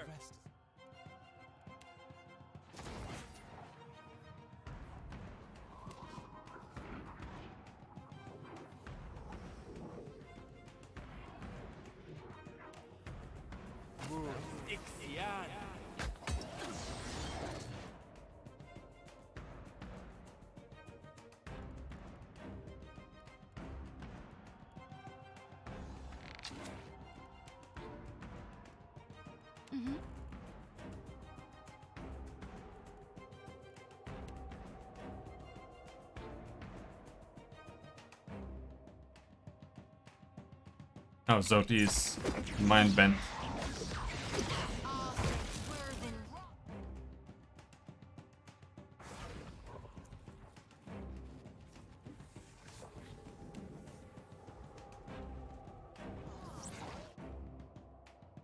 Get rid of that. So she's only dominated for a little while. There, she's back.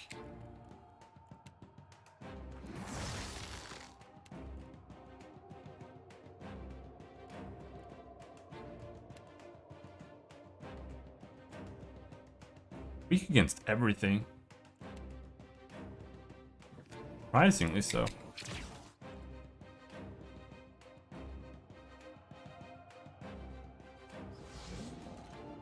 That's not very helpful.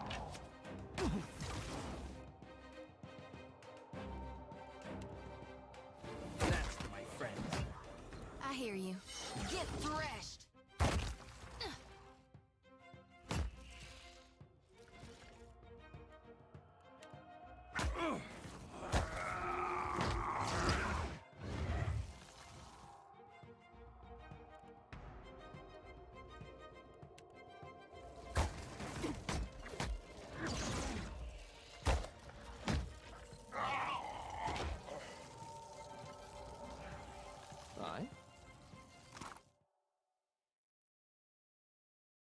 Superb, superb, superb.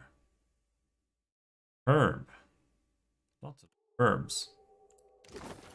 Good. That means money.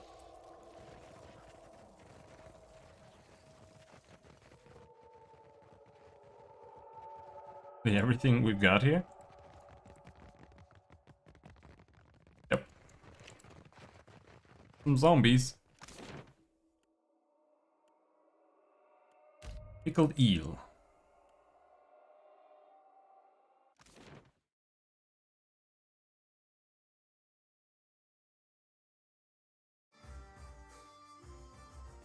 Not the prettiest Looks crowd. like we have someone new in I'll wager town. you've a thirst. You there! Are you up here? Up on the balcony, a tall and lanky figure waves frantically for your attention. That done, he ducks down again behind the railing. It's not an effective hiding place. Good, good. I thought for sure you'd wander off. Get yourself into trouble. Man before you, or creature perhaps, as his skin is as greyed and withered as that of the other patrons, wears a helmet 2 sizes too large for him. It tips from side to side as his head moves. I'm Copperhead. That's what they call me. Friendly nicknames. You know how it is. I know you're different from the others. I can see it. Of course I'm different. Everyone in here is rotting away. Keep your voice down. Yelling your head off like a little baby lamb in the woods. Might as well be hollering, eat me, eat me. Wait, why is the lamb in the woods? It's not safe here. Not where everyone's looking, listening. I have a house, out on the outskirts. They don't mind me keeping to myself. We can talk there. Very well, I'll meet you there. Look out for the ones in charge. Them with the staffs. They spy you, things will get bad in a hurry. Zulka, especially she. I have to go.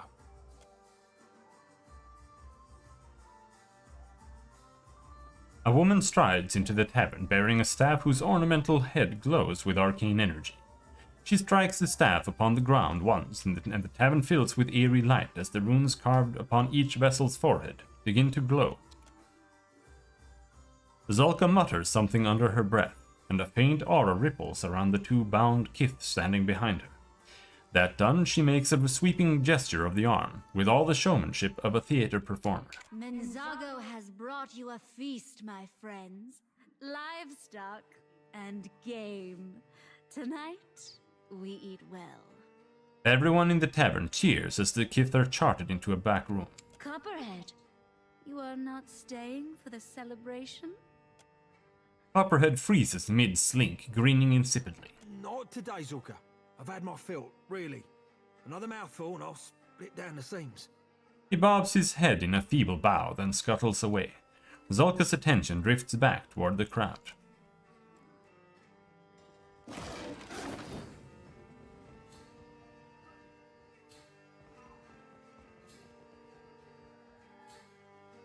I have captives.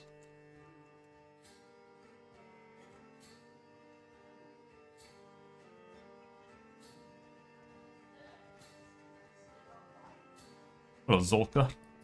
I'm gonna kill you. The vampire's gaze falls upon you, and for an instant it seems like that she will overlook your presence. And then her eyes narrow, and she raises her staff with a great violent motion. Look here. Someone a little too eager to climb into the stew pot. All around you lights flare above the furled brows of the gathered vessels. The tavern patrons slump into feral postures, their eyes blank and insensate, their jaws gnashing. As one they lunge toward you. Oh no!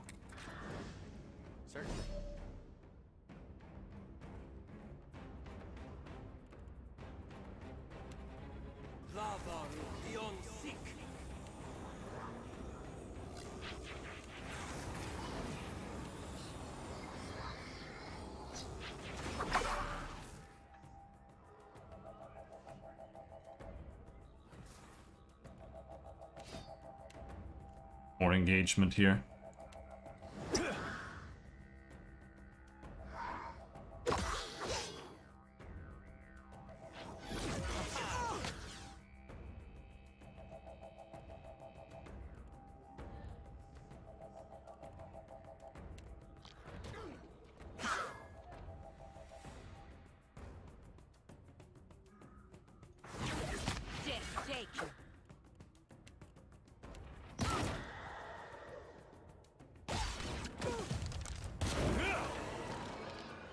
Blam!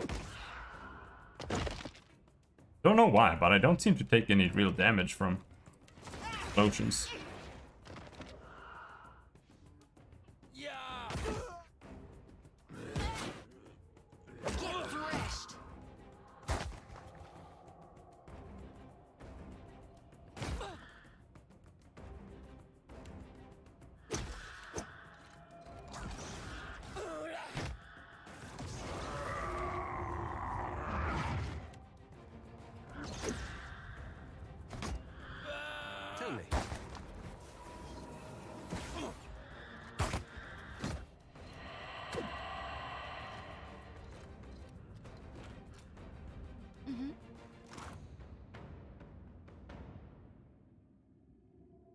Another quarterstaff.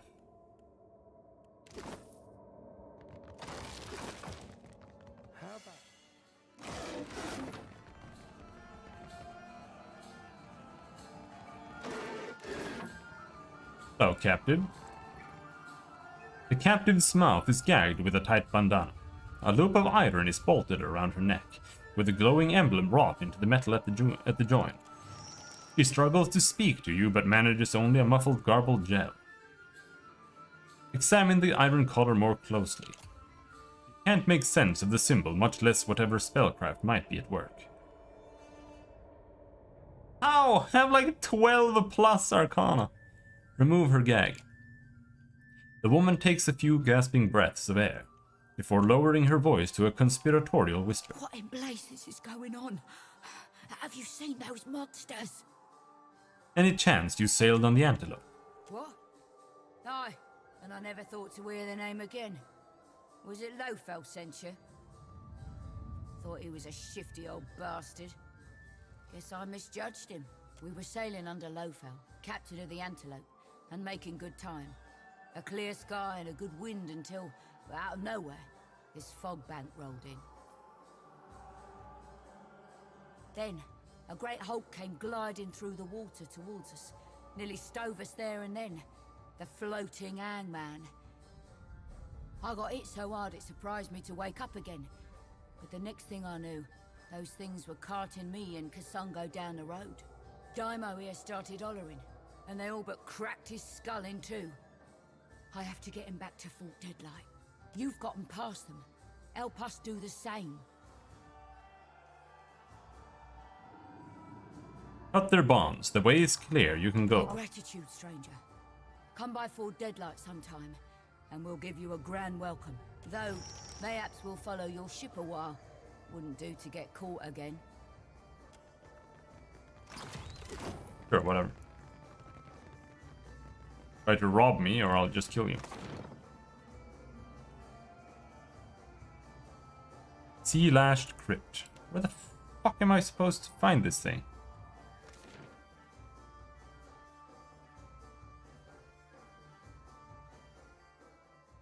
Intruder, all hands attack! What? I haven't done anything.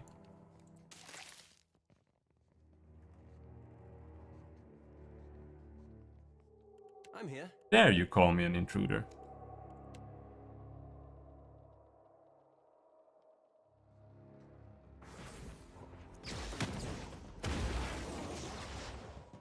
Stand together. Tell me. Ouch, holy shit.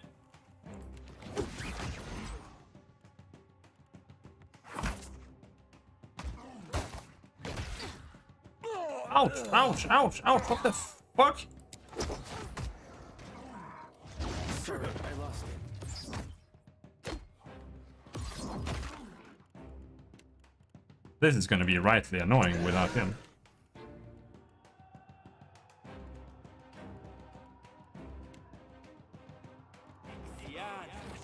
Feels like waiting for me.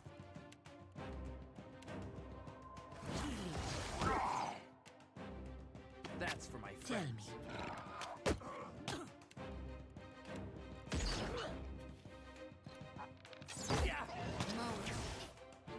Oh no.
Damn.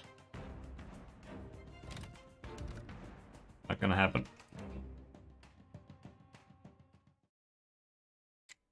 If they nuke a deer down, you know, not much we can do. They nuked him down. Wait. Look there. Not much I could do.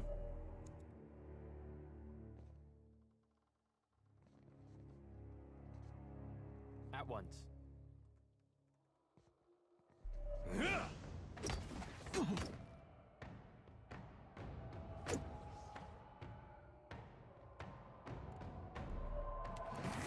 Skeletons!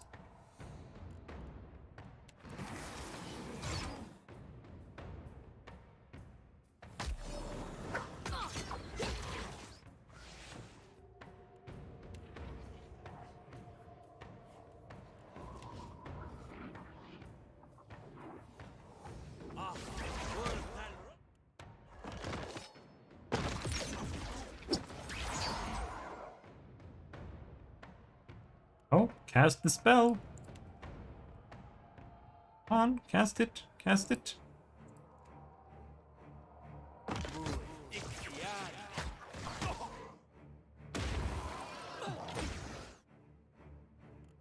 Try to not die, if you can.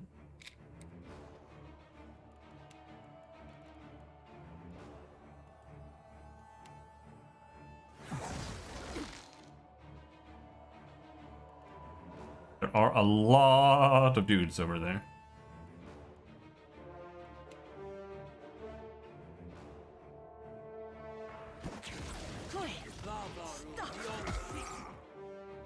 Rather difficult to concentrate. Even damaging you.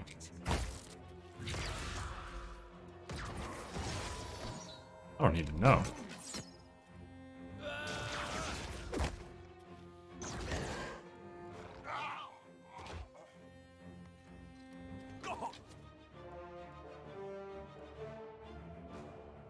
Phantoms.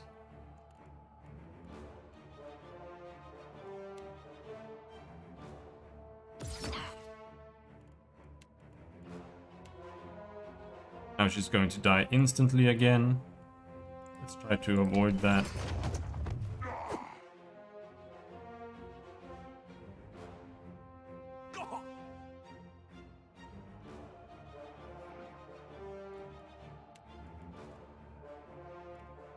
Come on. That's the spell.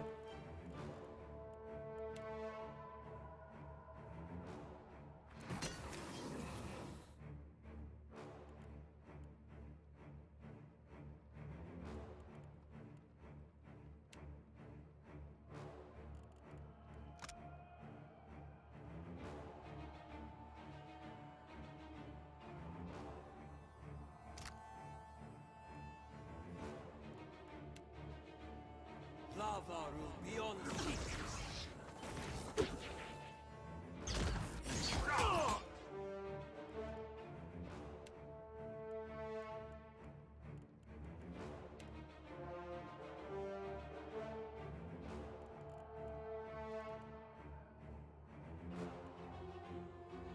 Still has pain block.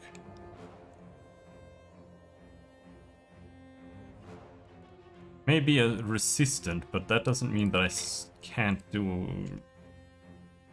dominate you at all. I don't want to get rid of this one. Oh, she's down.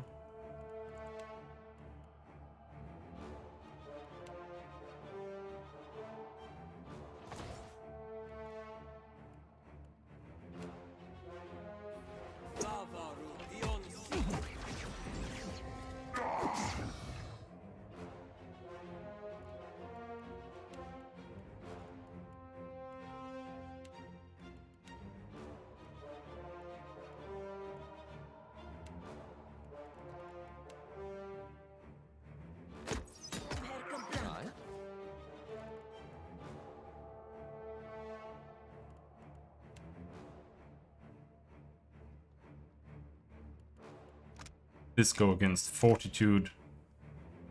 Only thing we can do on this little person is I cannot hold up much longer. yeah, we've got Charmed for 21 seconds. It's better than nothing.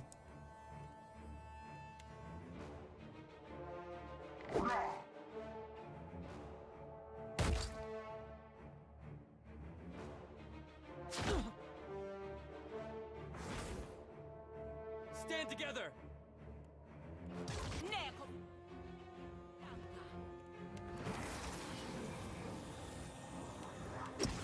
I'm stuck.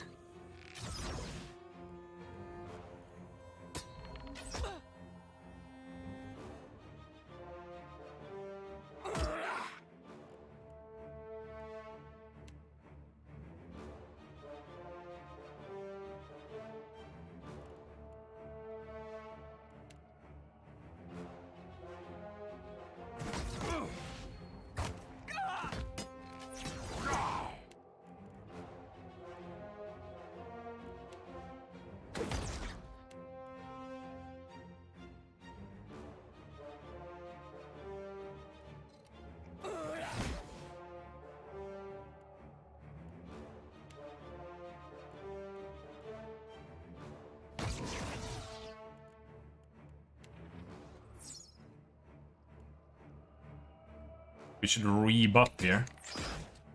Suppose we could rest. That's... Rebuffing is still a good idea, though. I don't want to rest him, because if he dies, then he is down for good, I think.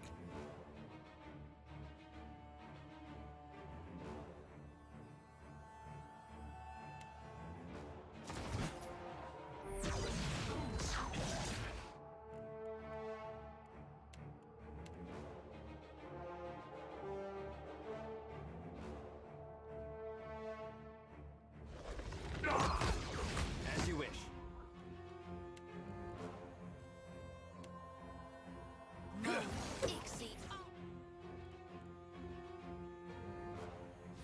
Not sure how I feel about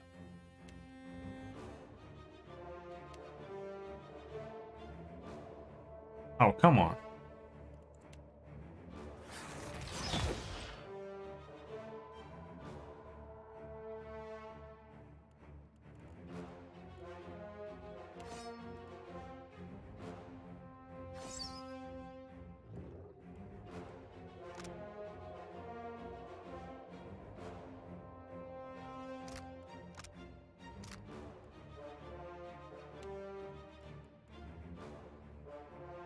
Hate these.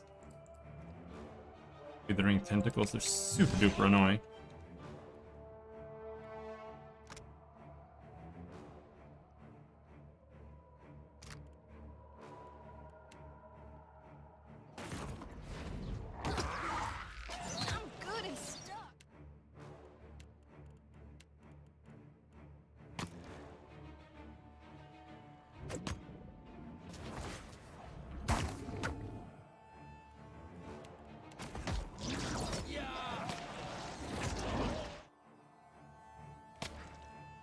Die, for fuck's sake!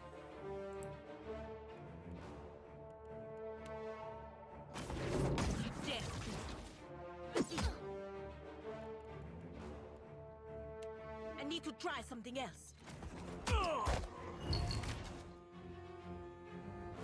No, you don't need to try something else. Just kill. It's not that hard. Like, it says 98, 100% chance to hit, but it still feels like we're getting nowhere.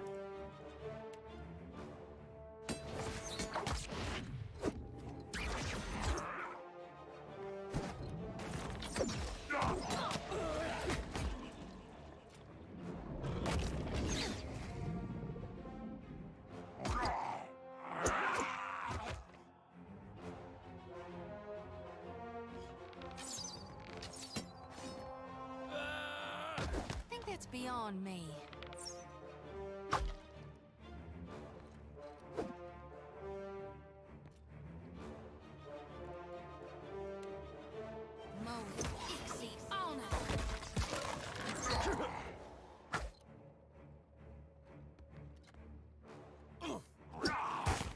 Happy to oblige. Yeah? That hit true. Holy shit. Vampires. What's the difficulty? Classic. What can I do?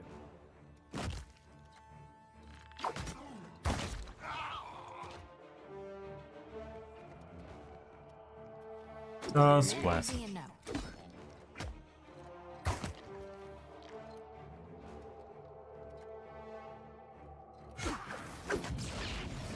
Oh, shit.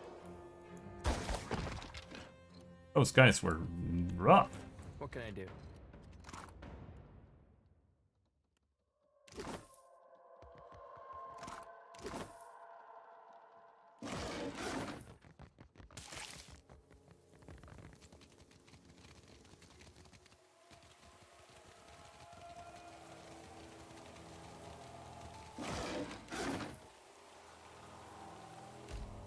We need to take a nap here.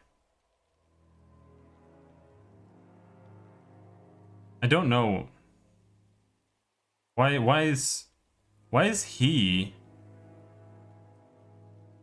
Why does his look more opaque than theirs? Does that mean I don't have theirs? I don't have any rice? Like that's the case.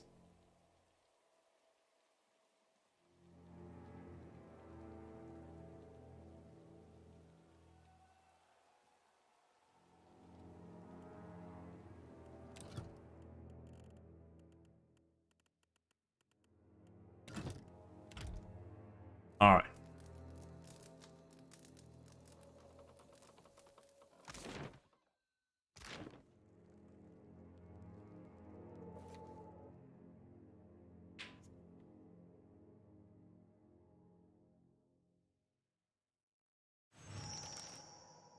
Be cautious. Be constant. Investigate the crypt.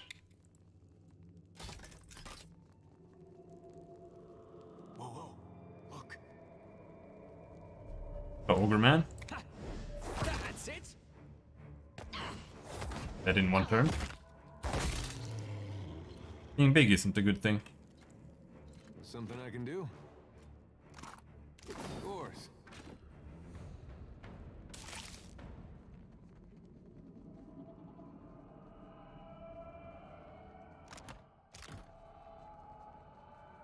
Wherever you go, Watcher, it seems there are You always locks fuck! to be picked. Can actually deal with this, I think. What does it look like? There. Plus 2 mechanics.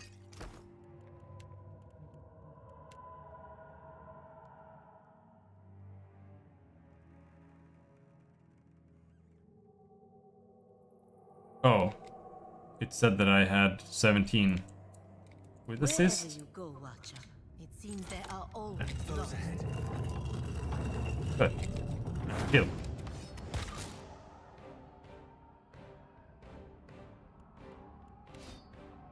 We want crushing here. Yeah, we have crushing. I'd be glad to. Wish I had a crushing ranged weapon. The hell? Go inside.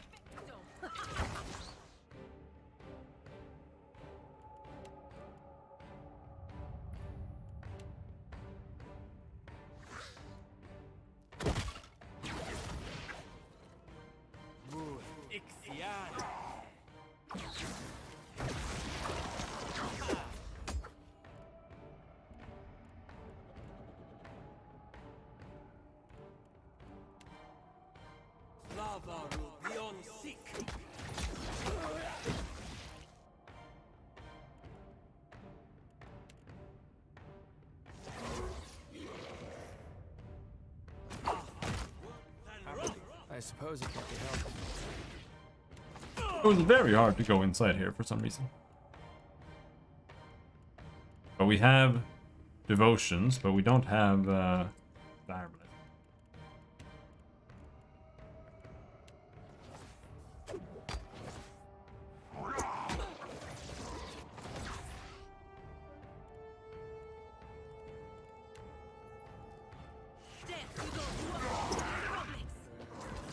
Ah, stop shooting! Ah, wow, wow, wow, wow, wow.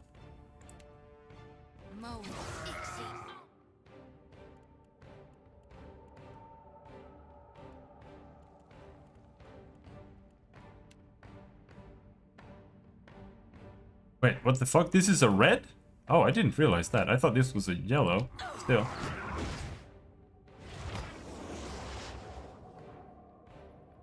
That's kind of nasty.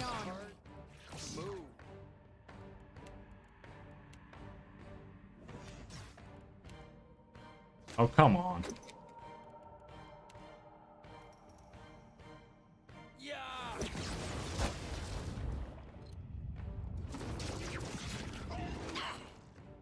I don't know if I have any way to really deal with this.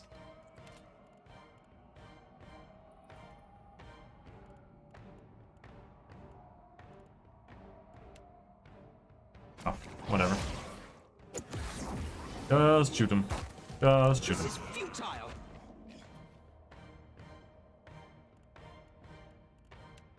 Fear became evil. Stop being evil.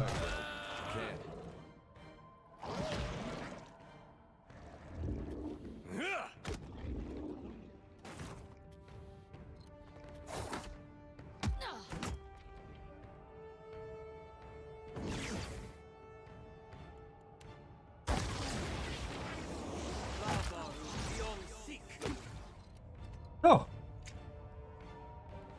When he gets knocked down, that cancels your command. Like every day there's a new thing about this game that just sucks fucking donkey ass. Deal with this one. Holy shit.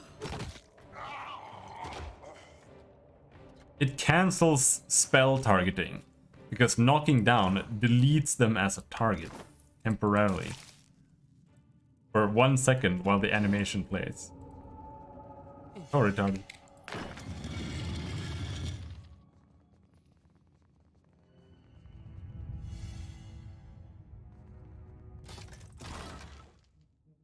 Great sword.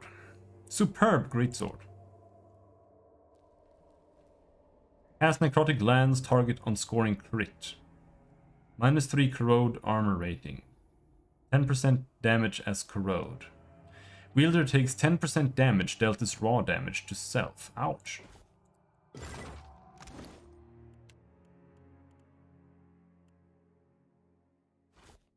I'll still equip that shit. Oh, she can't use the helmets. Two-handed melee weapons. Nobody else uses two-handed melee weapons. Wasteful purchase then.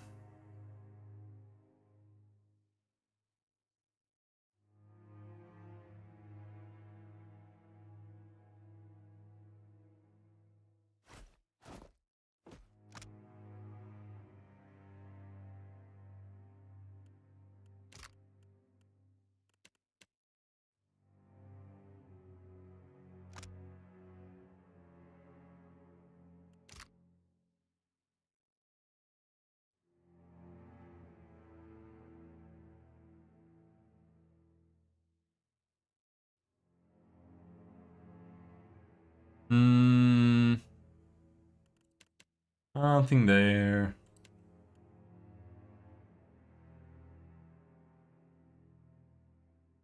Nothing there.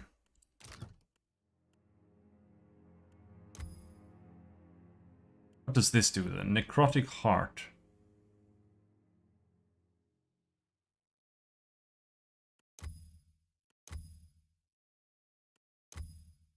Wielder takes 10% damage dealt as raw damage. Restore 15 health on scoring kill with weapon. 10% damage as raw.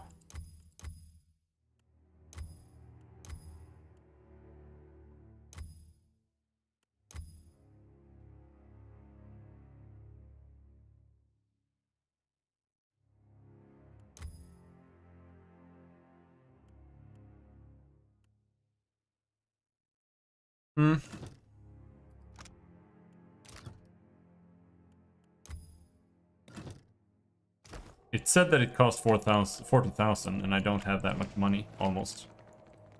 I have 44, so...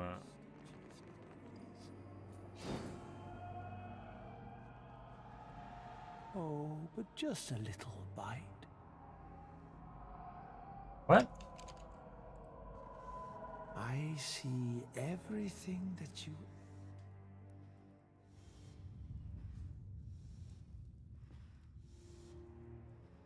ever were. Rune Master Castor. I see everything that you ever were. Little shit. Oh no, they're waking up too.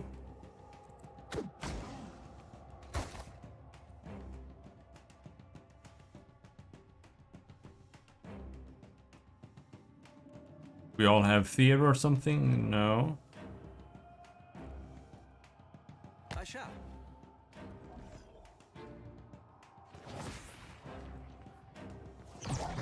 Ow!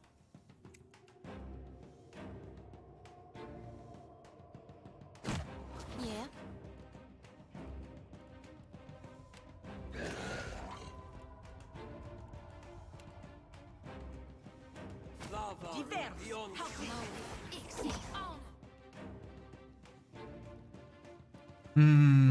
Well... Well, penetration. I mean, that should be fine. Used Wrath. I'll just smack him in the head.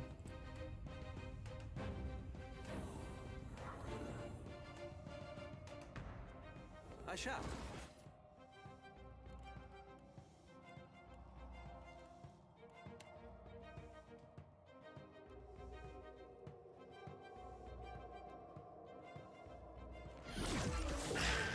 How does the pillaring going? Terrible. Absolutely despise this game.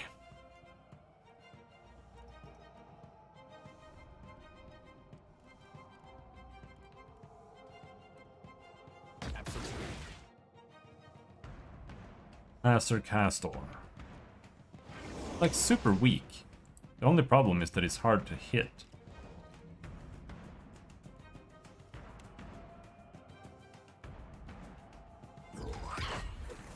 Let's just see if we can focus him down.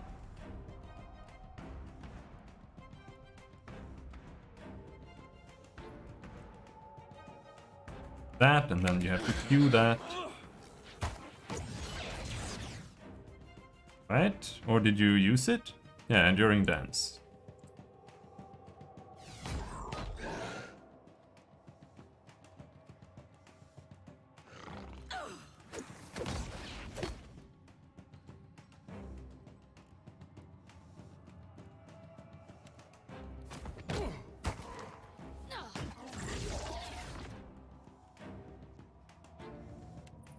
More spells.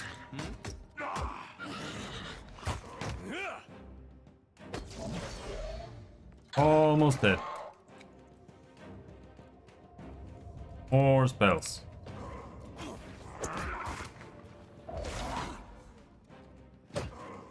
He's dead.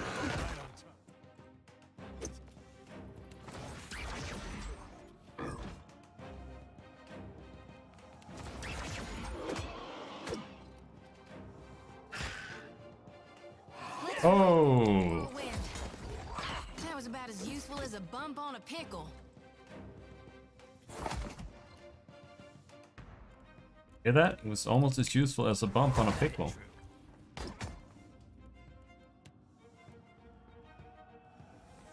Stand together. Nothing I can do. Come on. Just punch him in the head. It's not that hard. How could I miss that badly? Aye.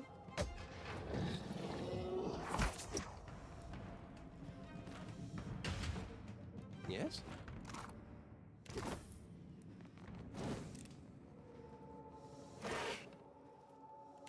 Fish.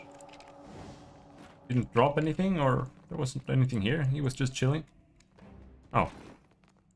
Oh. Certainly.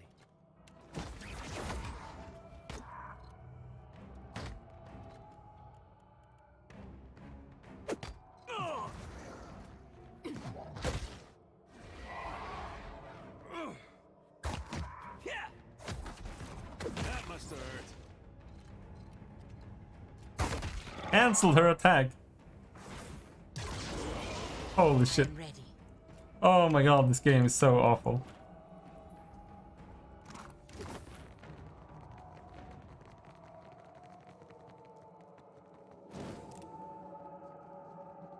It's absolutely unbelievable how much this game is stupid. Much they just ruined it from 1 for no reason. How many assholes do we have to fight here? Like 4 million. Risen priest, risen mage, risen soldier, risen. A lot of risens.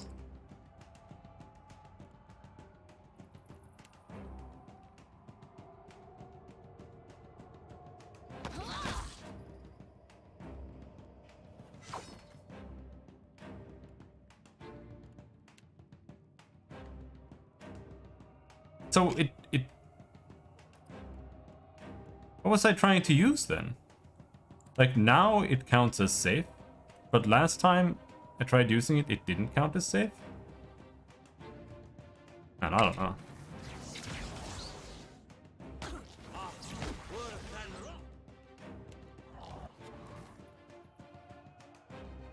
I reap what I sow.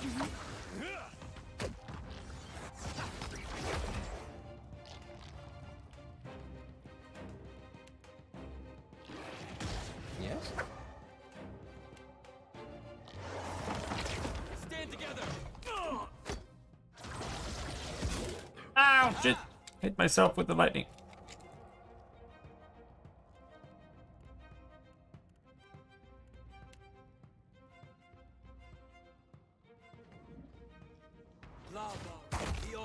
Blessings be upon you. Yes? Hey. And everybody just stops. Like I clicked him, so everybody was supposed to go attack him. He gets knocked down, everybody just stops. They just drop their AI entirely. Oh my god. How may I help?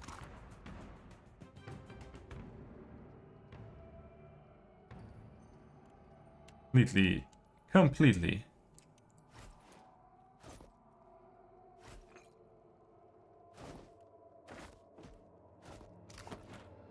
Gladly.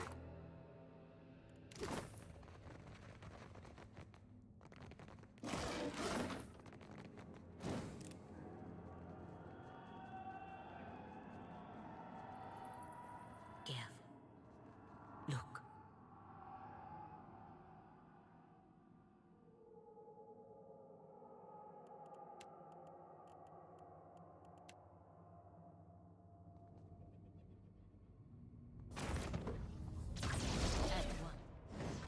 Take that! Yeah!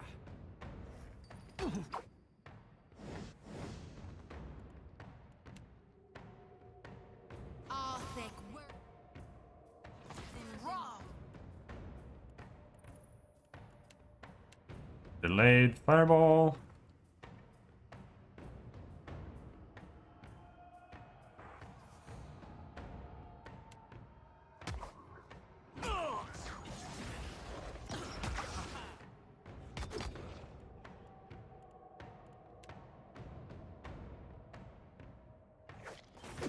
How may I help? Holy crap. This is futile! Holy crap. It cannot last much longer.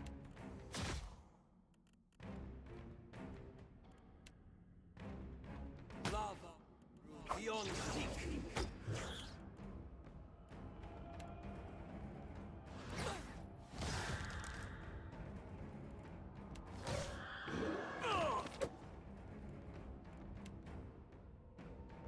He's immune to piercing, so that's useless. But we can do that.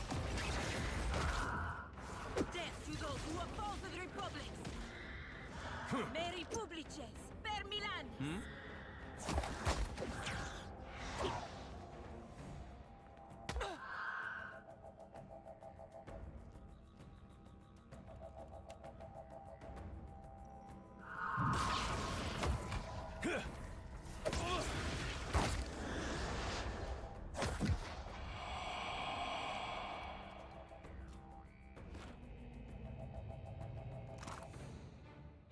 Living steel, vessel flesh. Blackened plate armor, superb. Minus 50% damage taken from decay, poison, disease attacks. Contentment in pain, grants contentment in pain.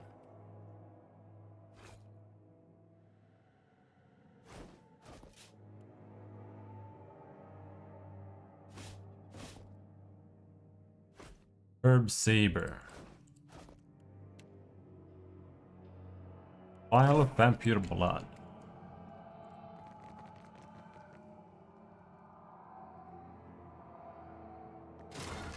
Yeah, I know that there was a trap there. Shut eye about now. I knew that. It said that there was a trap, but it wouldn't let me disarm it.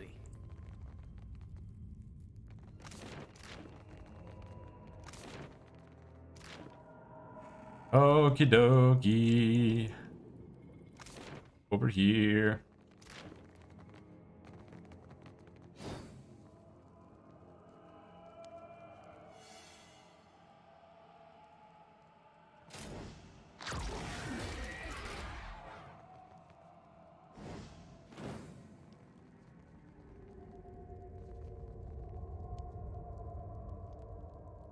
The brazier doesn't appear to hold any obvious mechanism for lighting itself, but you notice a basin at its base that is coated with dried blood. Examine it closely. Nearly obscured by the encrusted blood is a small crest bearing geometric shapes. You do not recognize the crest, but it appears Juana in style. Pour vampire blood into the basin. As you pour the foul-smelling liquid into the basin, it drains away into the depths of the brazier. You hear a faint rumbling, though you cannot be sure from where it comes. All at once the brazier flares to life, its flames casting dancing shadows upon the surrounding walls.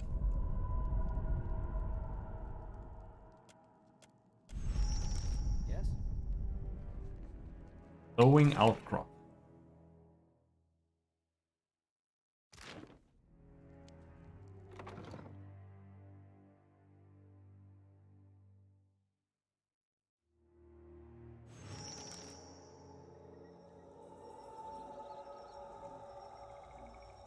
Menazgo. Got a little blood thingy there.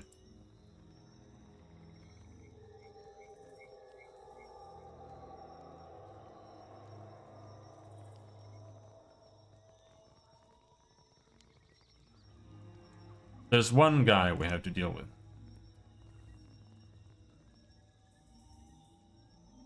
A sphere floats before you, bobbing under the force of its own magical power. Touch that, Aimoro, and I will split your head like a rotten gourd. Reach for the orb. You reach, undaunted, for the gleaming sphere. Before your fingers can make contact, Menzago whips his scepter for your head.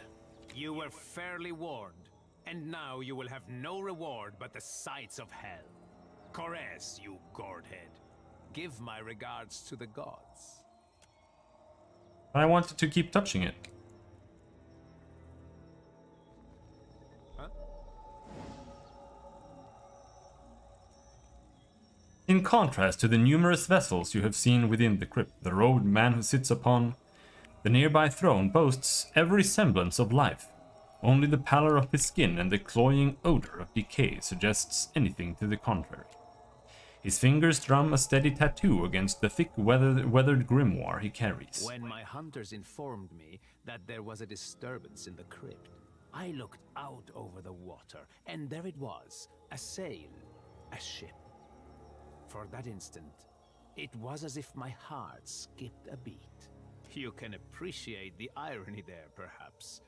I must assume, of course, that you have escaped from someone's dinner plate. I take it you're in charge here. Just so. How have you found Splintered Reef? It must make a curious scene to an outsider. A flock of gruesome puppets whiling away their lives in leisure. Decades of work undone by a Nazenale. I have few hobbies with which to fill these long hours, and now I am denied even this. I, who was second in command to the great captain Lucia Rivan. Until the day came that I was charged to perch here and maintain her forces until she should call upon me again. A century of waiting while she sailed freely upon the sea. Così. But why not enjoy my stay? I have crafted my own little empire. Do not think I have forgotten my duty. I gave dear Rivan a part in my little mythology. Our glorious founder. But it is my little paradise, and you have no part in it, but that of livestock. So you're responsible for the spell on these people. You were raiding ships, you brought this on yourself. Diverus, you have come for their sake?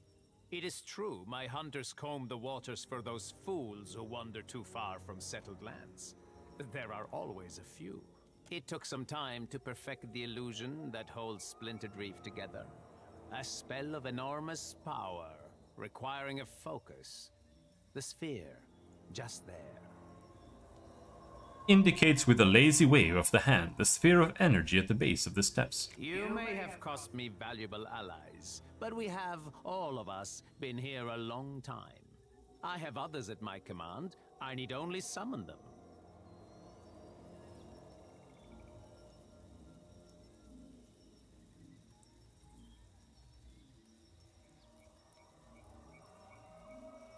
Enough of this.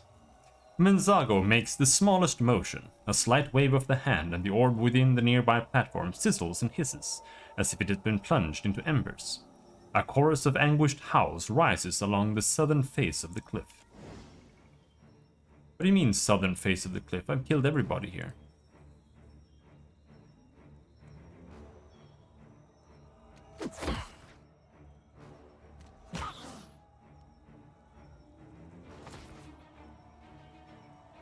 No one left to find.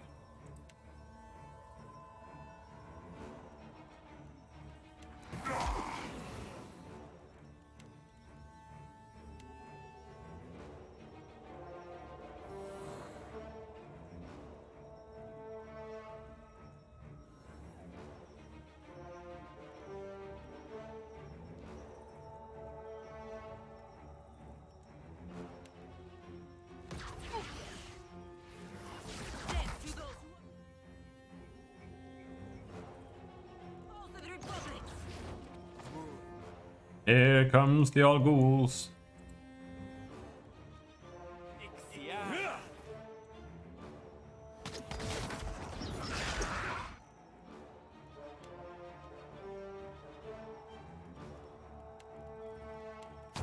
What can I do?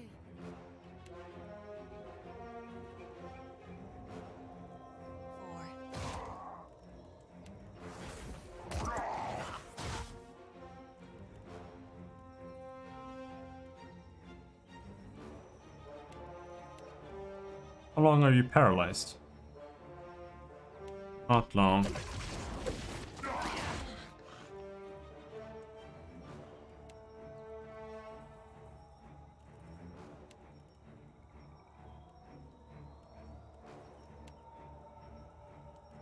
No, I kind of want to save that fireball.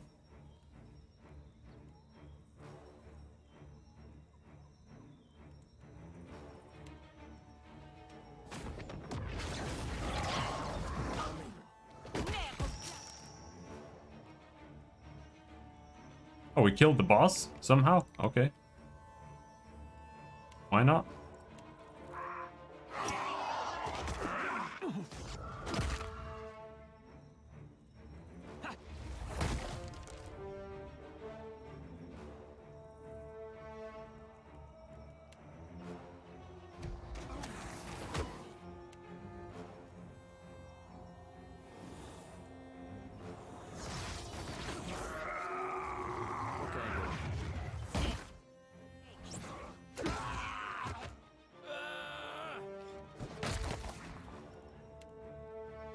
One left. Well, that was a lot easier than I imagined.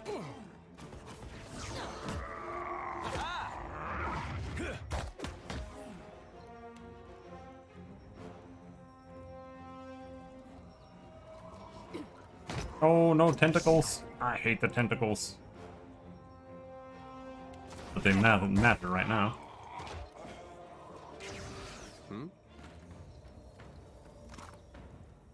Angato's Grimoire. Amaliora, a scepter one-handed. Legendary. Shaken attack on Kith or wilder targets on scoring. Crit. Accuracy against vessels. Okay. Spider Silk Robe. Legendary. Armor rating +4. / armor rating. Immune to dexterity afflictions. I want that.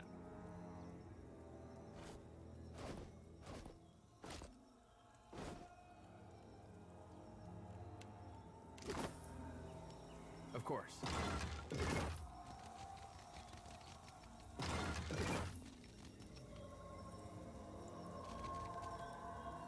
A sphere floats before you, bobbing under the force of its own magical power.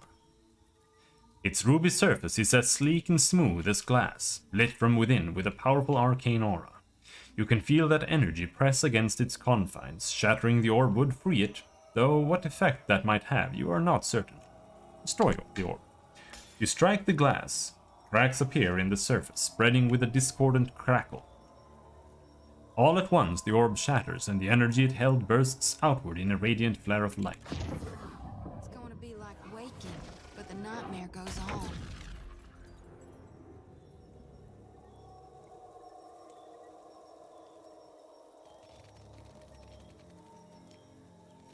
Okay. Now what? Everybody's dead. We've killed every single NPC here, so...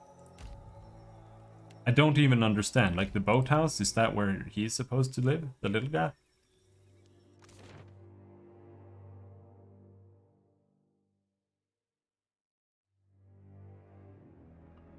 Hello there. Oh, good, you're here. You did it. Look. Holding his helmet in one hand, Copperhead reaches up to the wrapped side of his head with the other. I heard some strange noises. Took some time to work up the nerve, but I took the helmet off and I've kept me wits. I killed Menzago and shattered the orb. His spell is broken. You can't know what this means. I had a long time to get my head right. Figure out what I was. Make peace with that. Maybe it'd be different if everyone else had the same chance. Not sure what I'll do now. At least I know for sure I ain't mad. He looks down at the helmet. Here. I don't need this thing anymore. Maybe it'll be some use to you.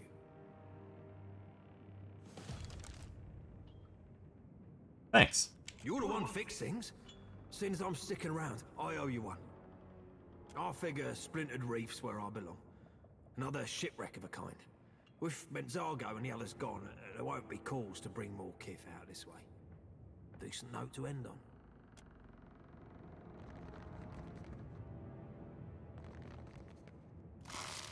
Well, where are my fucking sails? The only reason I went here was for the fucking sails that only exist here. Where are the fucking sails? Did I miss them?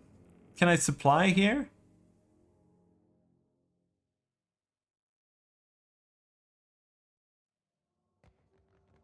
I don't fucking get it. This game is so dog shit. Absolute piece of shit. Hello? Dragon wing scales. There they are. Finally.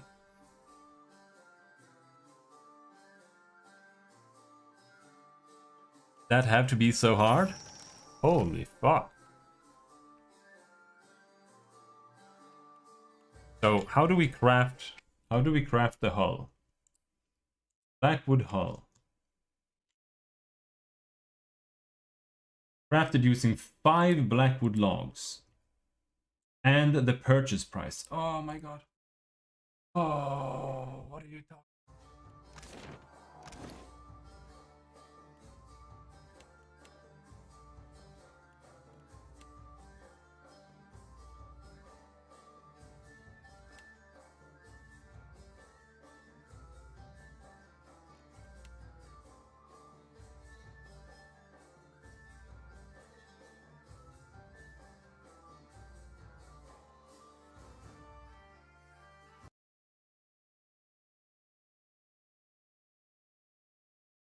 I fucking hate this game.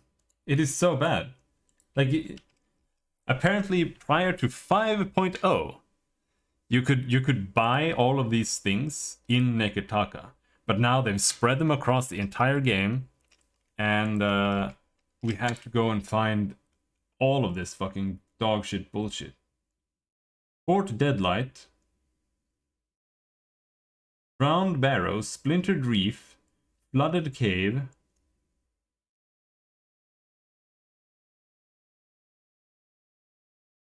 I don't get why it doesn't just start.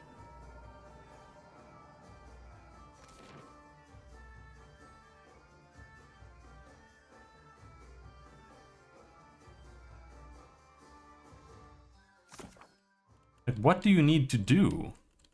Do I need to do this? Okay, let's go back to the Spire of Souls. See if that helps. At least we got some items.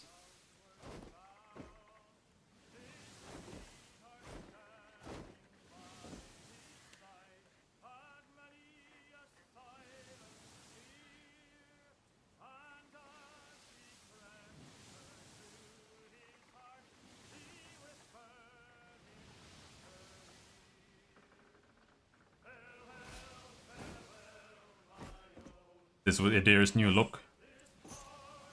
Dark Knight.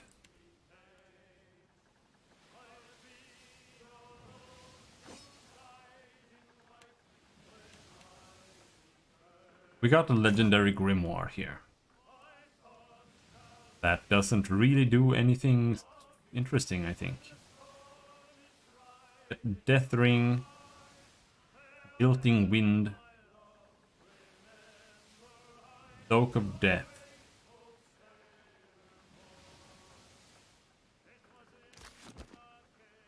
Oh, Alot's normal grimoire is still the best grimoire in the entire game.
Claw.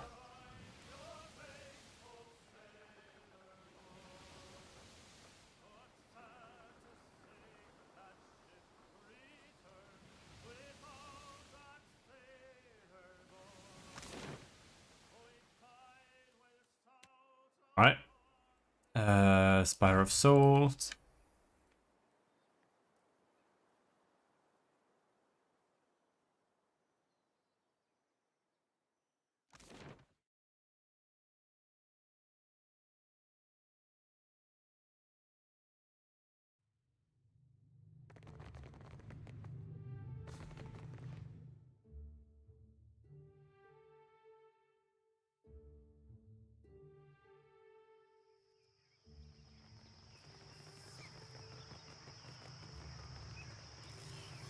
Excellent timing. We're getting consistent readings, and I believe we're ready to try again. That is, if you're up for it. I'm ready. Great. To work, everyone. Let's get this underway. And you, just relax, but also be sure to concentrate very carefully. I'm ready to do this mandatory quest that the gods told me that they were going to destroy me if I did more. But I couldn't tell them that the gods said that. Once again, you feel the essence in the Adra like a physical thing beside you. This time, however, the cord of energy that tugs at you is insistent but manageable. And through it you can feel that what Flawn was describing, a connection running through the tower and beyond, where it splits in all directions. Color leeches from the world around you as you drift into the between. You feel the connection draw taut like a pulled rope and then pull.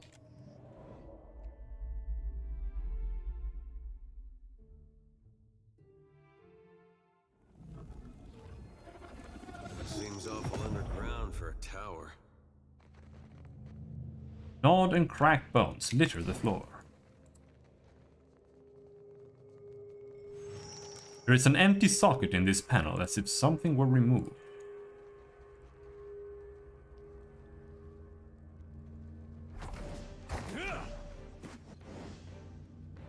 Did he die? No, he just teleported, I think. That's for my friend. There he is.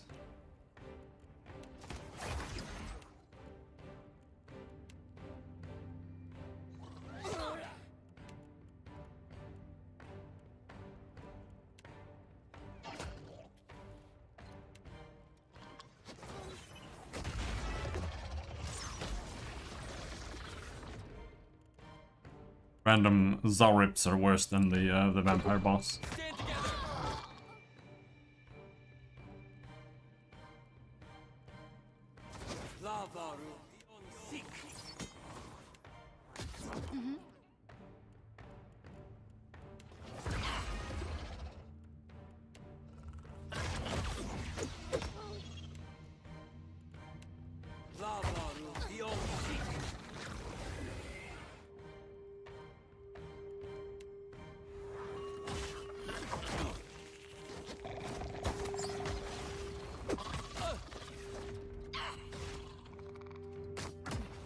No mercy! I need to try something else.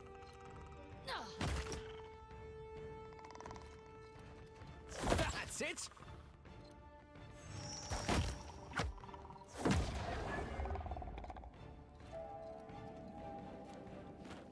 Of course. Levels.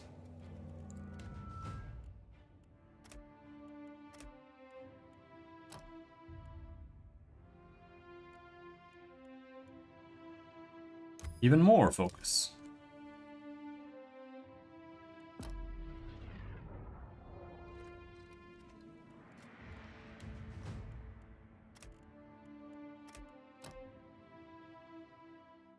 This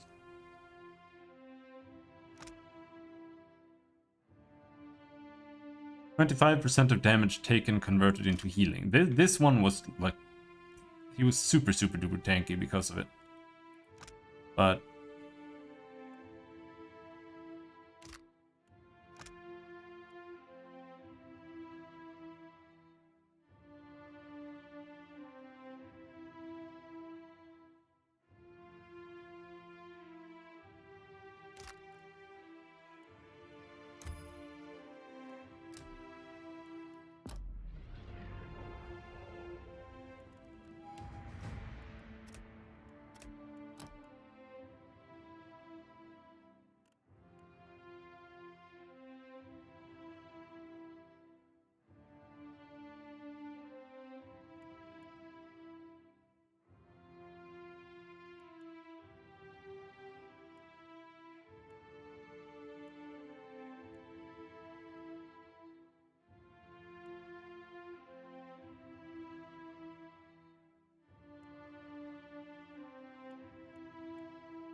Immunity to poison and disease, sure.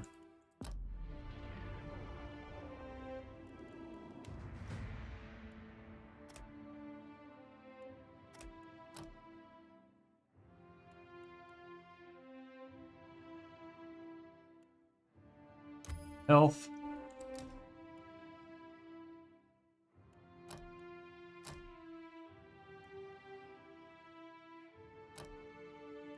Think so.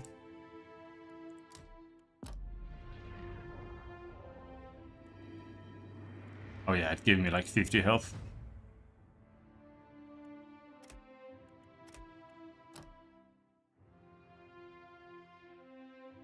What was I thinking? I was thinking some spell. I don't remember what.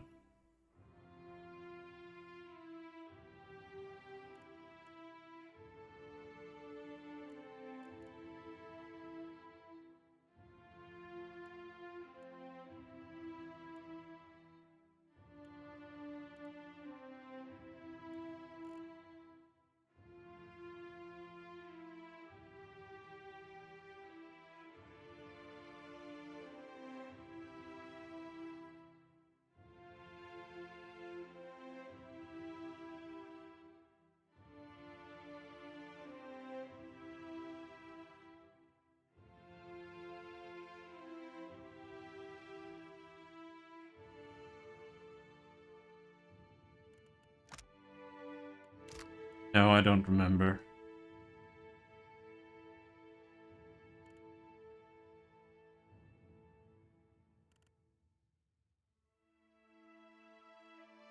But I also don't really have any good choices here. Everything sucks. Take more fire penetration.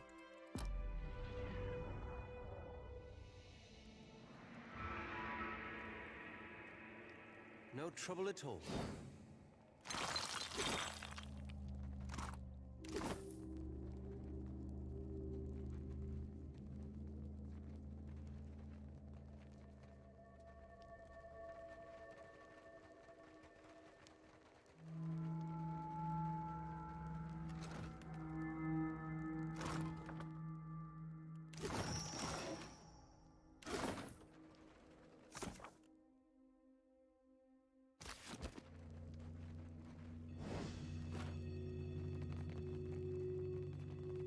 Let's take a look.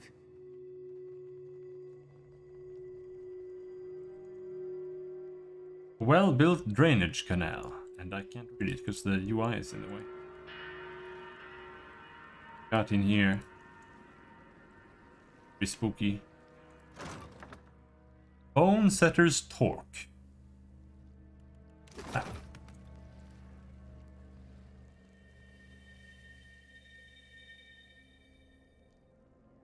Okay.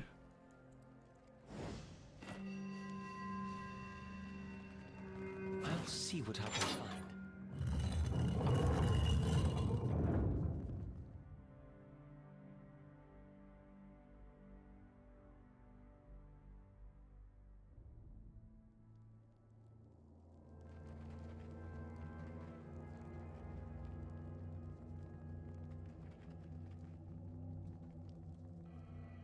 Got an exit already. Have way more Zaurets here, it seems.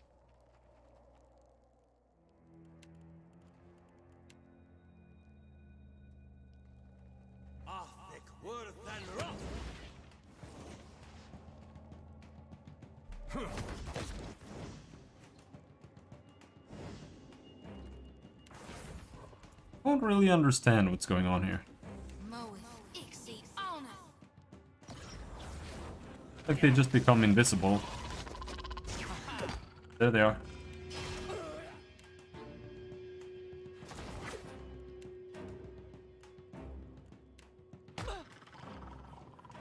That's not very helpful.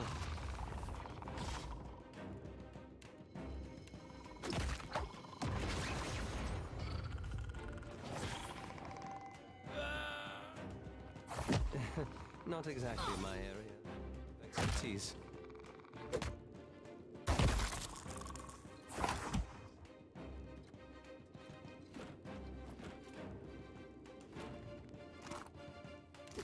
Certainly.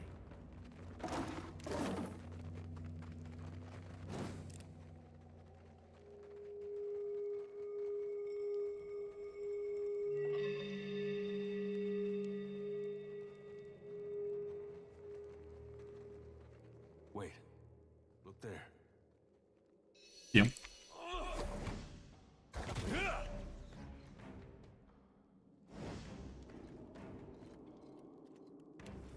What do you need? Stand together! That's it! I'm no help here.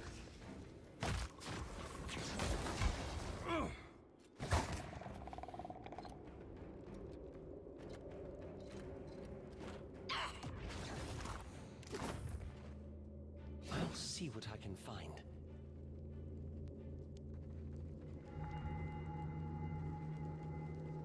Here we go.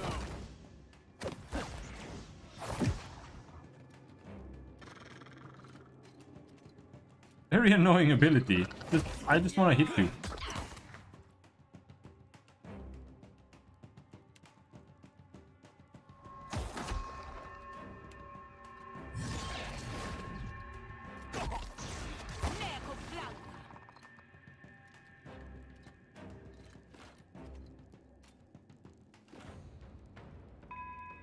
No trouble at all.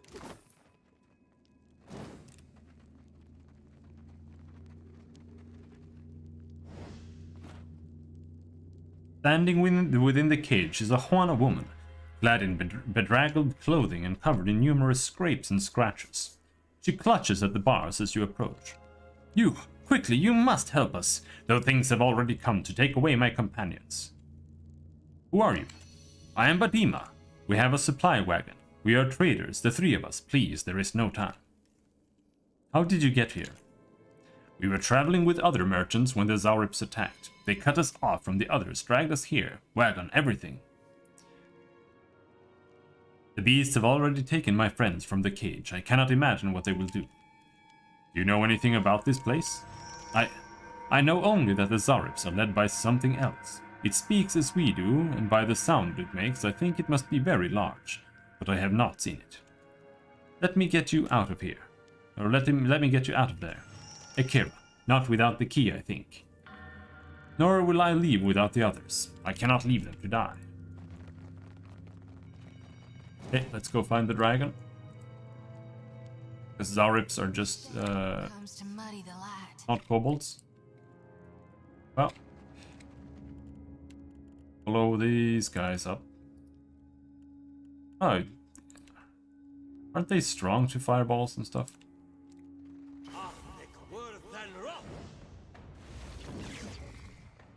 Don't take a lot of damage from stuff, that's for sure. How may I help?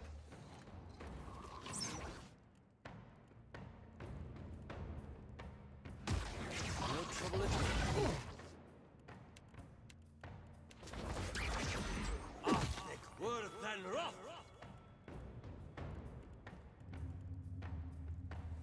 They're not strong to fire.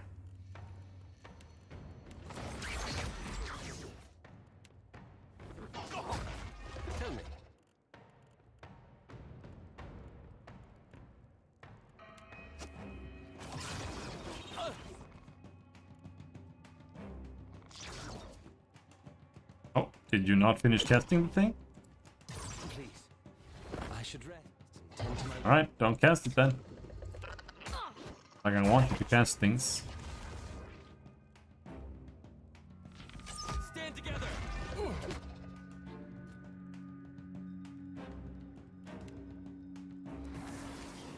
Death take you.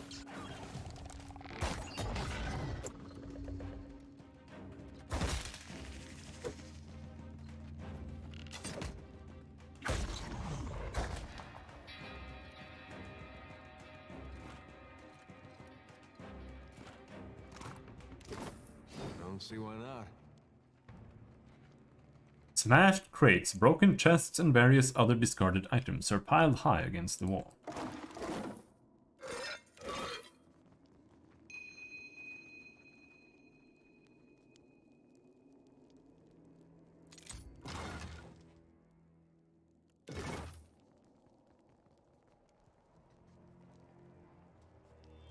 Waru Trader. That's not a dragon.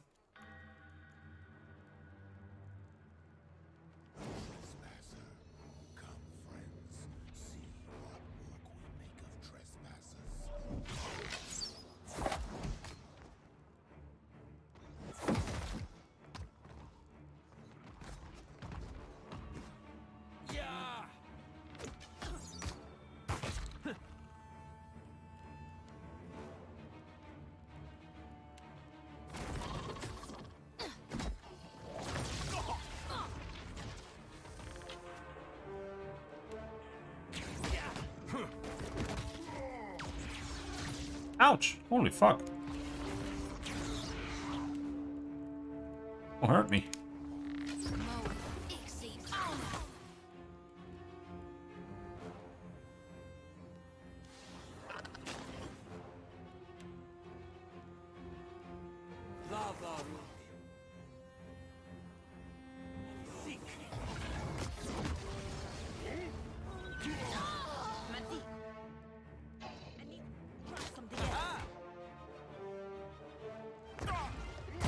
I have a lot of assholes back here.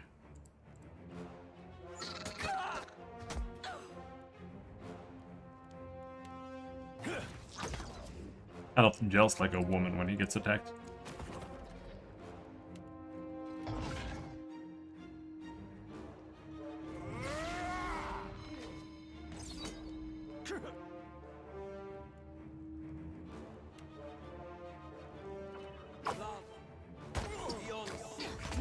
Didn't work.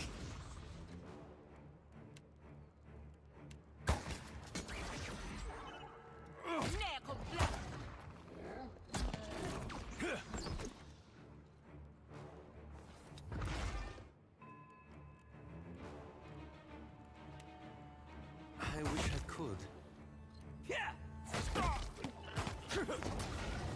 Big guy dead. Almost.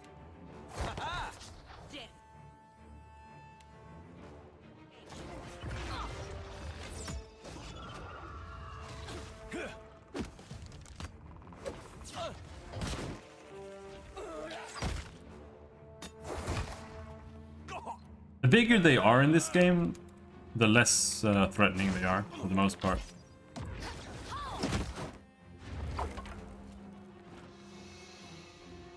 Please cut me loose. Don't leave me here. Minus 47 with the win tomorrow. Nice. Very enjoyable. Like, +1 here. At a glance, you take this man to be one of the Juana. His face crumples as you approach, and he sags in his bindings, murmuring repeated oaths of gratitude. Please help me. I do not know how it is you came by this place, but please, you must save us. Those animals ate him. My friend. I could only watch. Hangs his head, shuddering. Riku takes his life and spares mine. Please, let me free. I cannot stay here any longer. Untie him. Ikira, you have my thanks once again. The man rubs at his chafed wrists. They took someone else. Badima. She must still be in the cages to the southeast. These creatures must have a key somewhere. Please help her. I think I will be sick. May Nagati guide you to calm waters. He staggers for the entrance. Don't die out there. That's a key.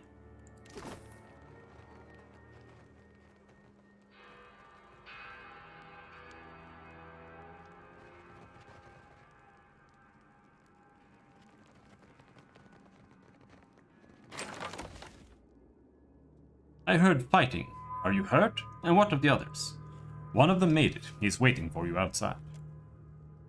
Ngati preserve you. I owe you much. I have lost enough today. She wipes her forearm across her brow.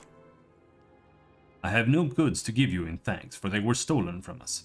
But you are welcome to what you find. I would be rid of this place and quickly.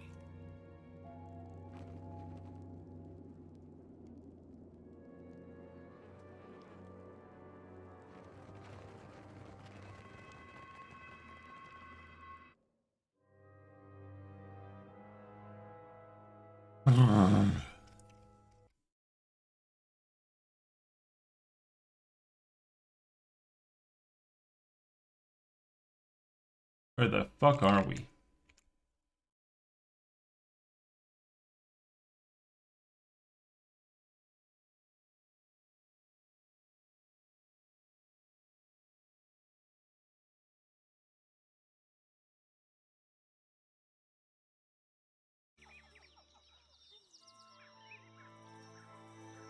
Right. Getting forced to do all of this crap.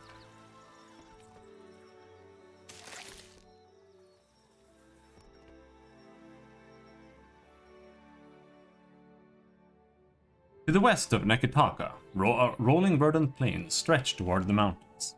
Spiked plants with bright flowers punctuate the emerald green tall grass. The occasional tree dots the landscape, broad foliage casting shade like a parasol. You crest a rise to see a group of reptilian figures roughly 100 feet down the hill. Hunched atop a broad flat stone, the Zarips chirp and squawk. Use spyglass. Through the lenses of your spyglass, you make out a party of 10 or so Zarips. Several are poking at grubs with long sticks under the guidance of one of their shump. In the center of the circle, 2 of the grubs snap at one another, egged on by their Zarip captors. Sneak closer to observe. Failure. One of the Zarips perks up, nostrils flaring, and its head twists directly towards Palagina.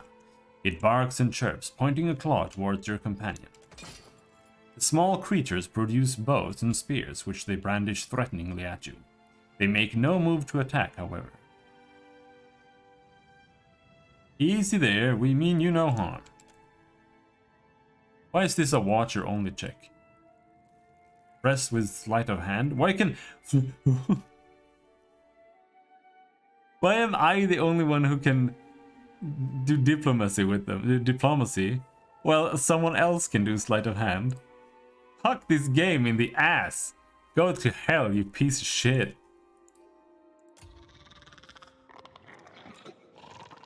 I'm gonna impress them with sleight of hand. Draw your weapons and attack.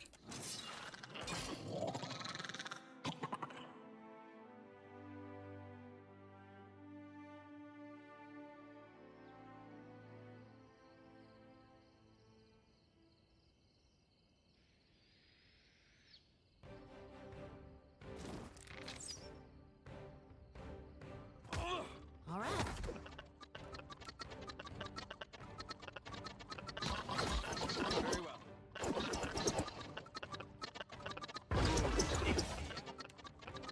What's with the noise?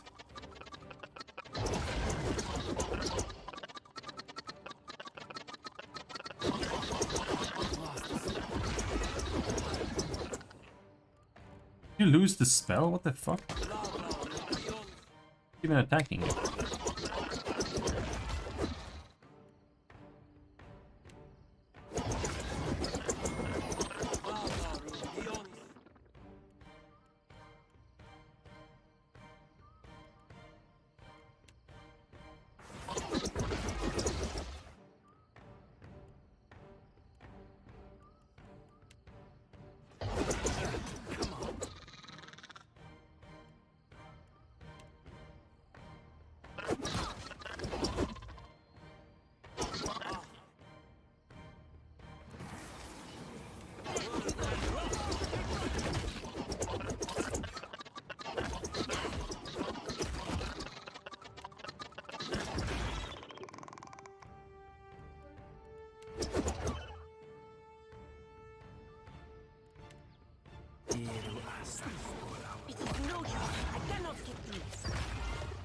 No, don't cast it? Okay.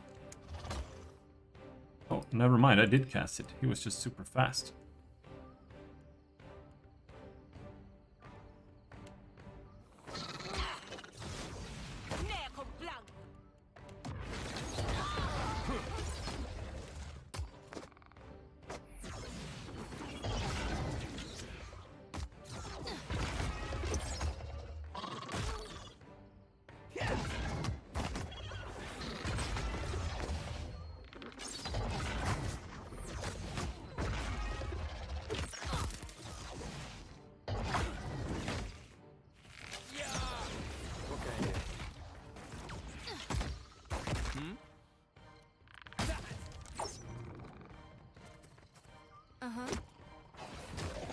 Last one there.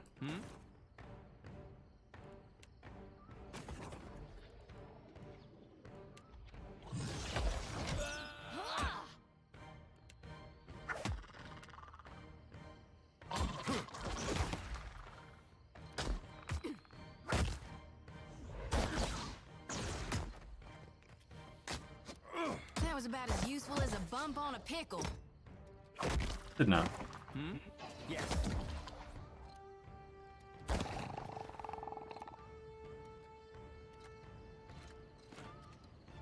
How may I help? Indeed.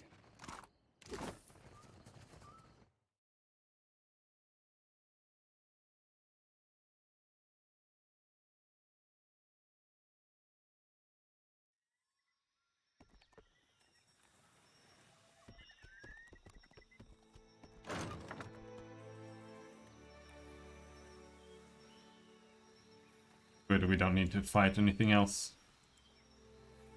Let's just go back now. And it's gonna... Now they're gonna be like, oh, we want another experiment after this. Please. You wait for like half a week. Back.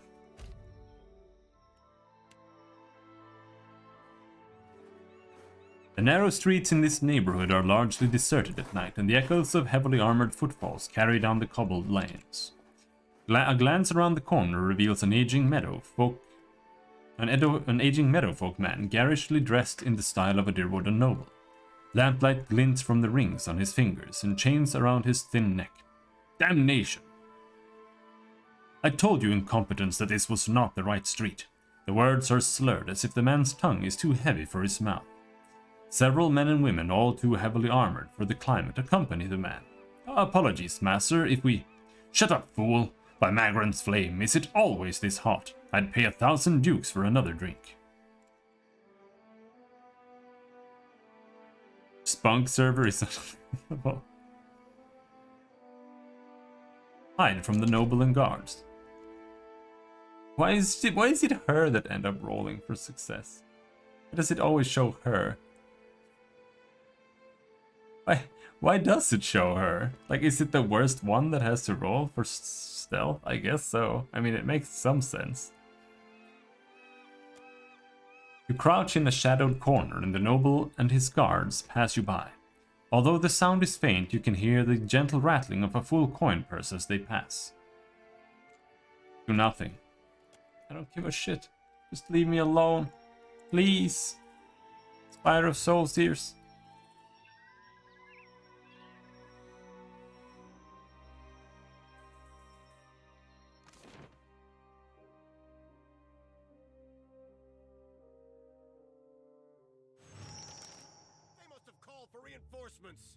Don't let them escape! What?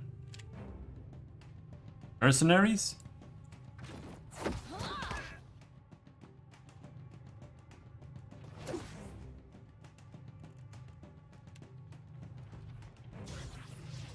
Lava beyond. Stand together! Death to those who are... Oh?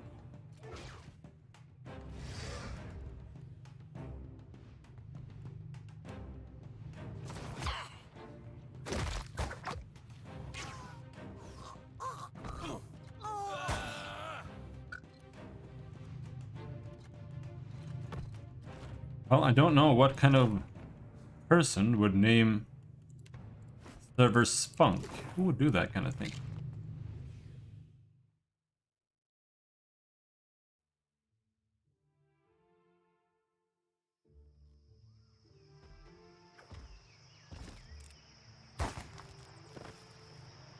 Make this easy on yourselves. I'll make it quick.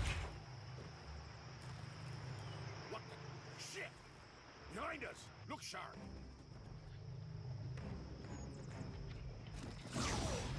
Why are there so many and why are they so fucking high leveled?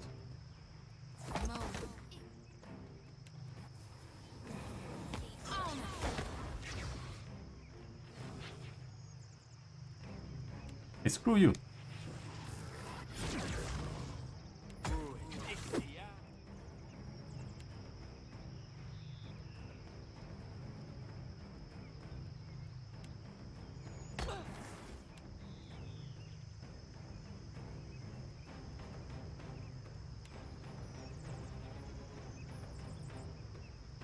Strong against fire.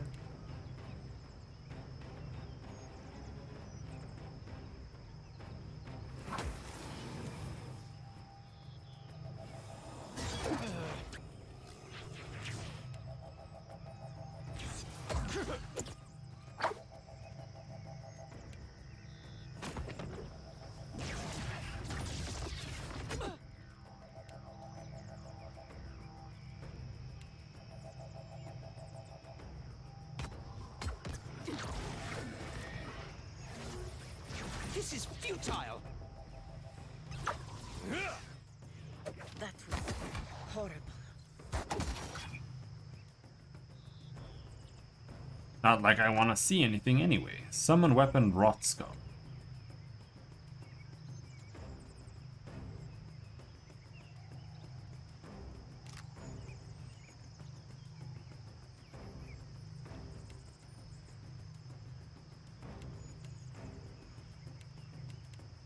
Oh, why Alop is taking damage.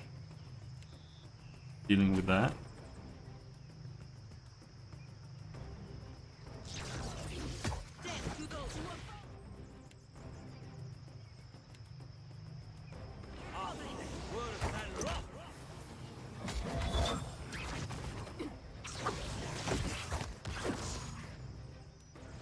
Never you mind that miss.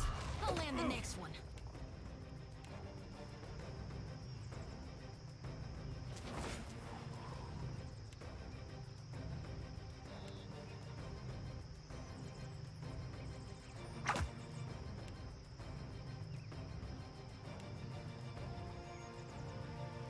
I don't think I can.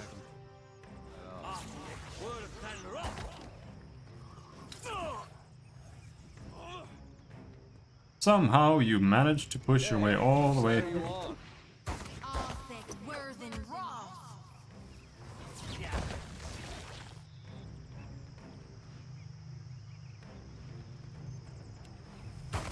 Stand together!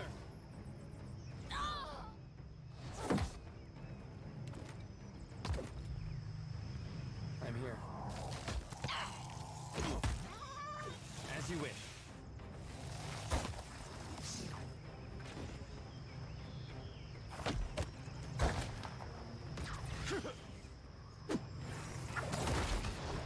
You missed the cipher? Screw you.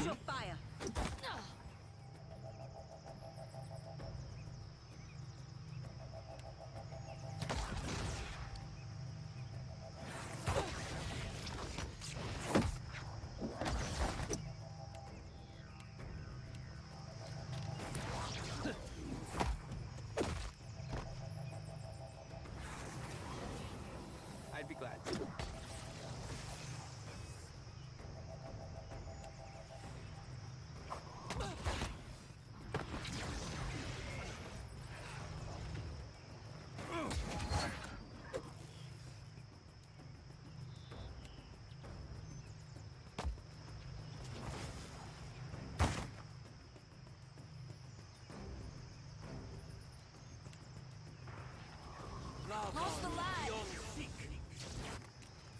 I have no idea what you just cast on me. Oh, that's the spinny thing. Again. Oh, don't do it. Don't AoE me.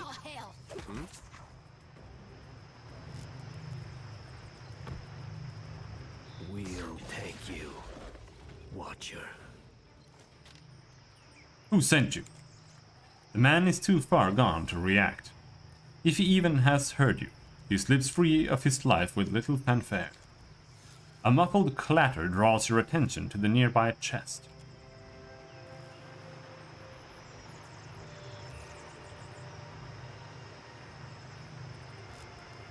Madiko, I thought I was done for. These monstrous brutes. Look at what they have done. They've destroyed all we have worked toward for a little coin.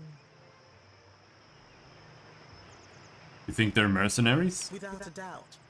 The trading companies may be barred from open warfare, but it doesn't mean we're safe from one another. This is a bold move, even for the Royal Deadfire Company. They are losing patience. And look at our machines. We'll clean up here. See to the wounded. You'd best get over to the offices. Let them know what happened. Nope. Weather mage. Got some road armor boots.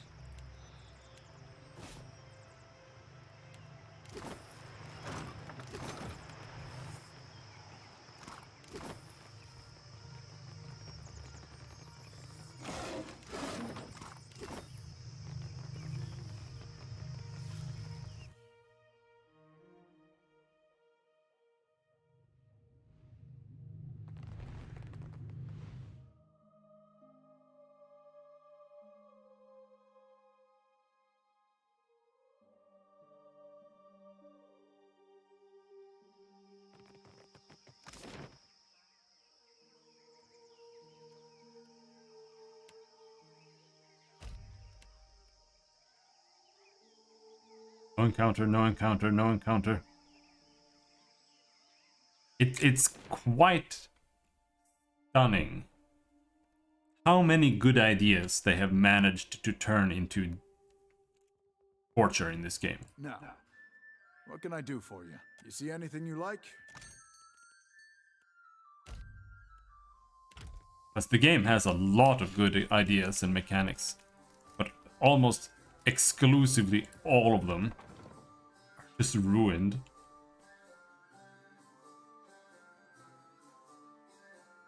They've implemented it in the worst possible way.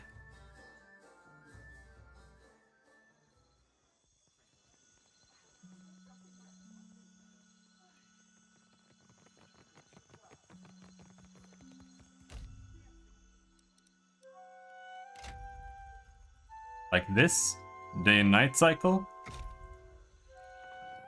1. Random encounters that are like actual dialogue stuff when you're traveling around. It's also nice, but they like pepper you with them when you don't want them.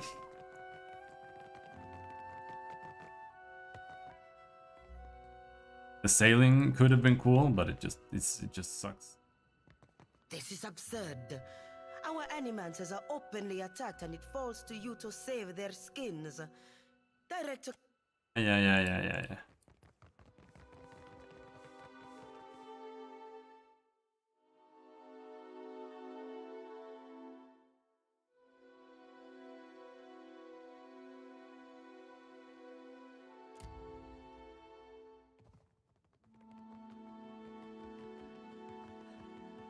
Watcher, at last, someone who can answer my questions. They're saying there was an attack at the Spire. I fear I'd sent you to your death. None of the Huana guards will tell us a thing, and Flaune's message is illegible. What happened?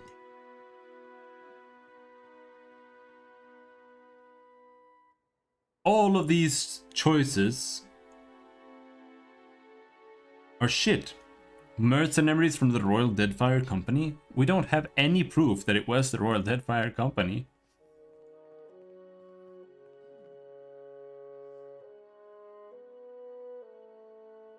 The Royal Deadfire Company sent some mercenaries to kill everyone in the Spire. I got back just in time. The Royal Deadfire Company? I didn't realize they were even aware of our efforts. I'm glad you're in one piece, Watcher. I'll have the details out to Flaune, I think. You've more than earned your reward. And my trust. Oh, and perhaps you'd consider stopping by Alvari's office. I believe she'll want some assurances as to the state of the Spire.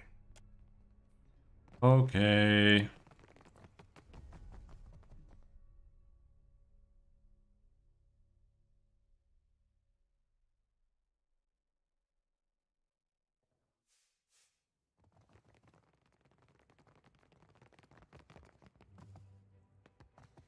Ah, there you are. The final piece. Have you noticed our new guests? There are big changes coming here at headquarters. It is only right that you are here to witness them. I have called together a meeting of the Songreta Mea Compressa. Our esteemed investors have come to hear Director Castol's excuses for squandering their fortunes. You've witnessed Castol's mistakes personally, and you know what is at stake for us with Ukaizo. The council will want to hear from you, the Cantonachese in particular. The company needs new leadership. Leadership that can make effective use of its most important allies. Let us start here, striking a fine impression before the wealthiest men and women in Eora. Your politics aren't my business. If you bear Castol no loyalty, it will cost you little to admit it. Here, let us both enjoy a little honesty. If I am made director, it will be a simple thing to elevate you in the eyes of the council. You will attend the trial, I hope. Your testimony is a vital part of the proceedings. Fine, let's get this over with. Indeed. Come then. I'll send for our esteemed guests. Meet us upstairs when you are ready. This is it. You have to do this before they will send you.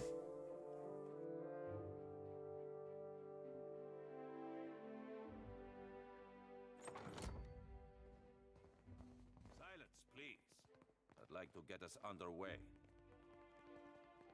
Director Castle's office is nearly unrecognizable through the milling crush of bodies. The chamber is suffocatingly warm, and several of the occupants jostle for a place beside the window. 201, the people around you are dressed in rich fabrics, or else the occasional piece of armor. Few of them look especially pleased to be here. Despite the cacophony that greets you when you arrive, a quiet descends swiftly upon the room, upon the barest hand gesture, from the man now standing behind the desk. The Cantanisse's gaze sweeps across the room, eventually setting on you. I see you have wasted little time in involving yourself, Lord. Around him, several of the onlookers crane their neck to see who the Canta is addressing. Director Castal, Governor Alvari, you are both here? Indeed, Your Excellency. Castell's face is splotchy and damp with sweat. He looks as if he may be ill. Yes, Your Excellency. Alvari wears a restrained smile. And this is to be your witness? A moment, Nero. Is that not Pelagina Mesray? Have we brought one exile to welcome the other?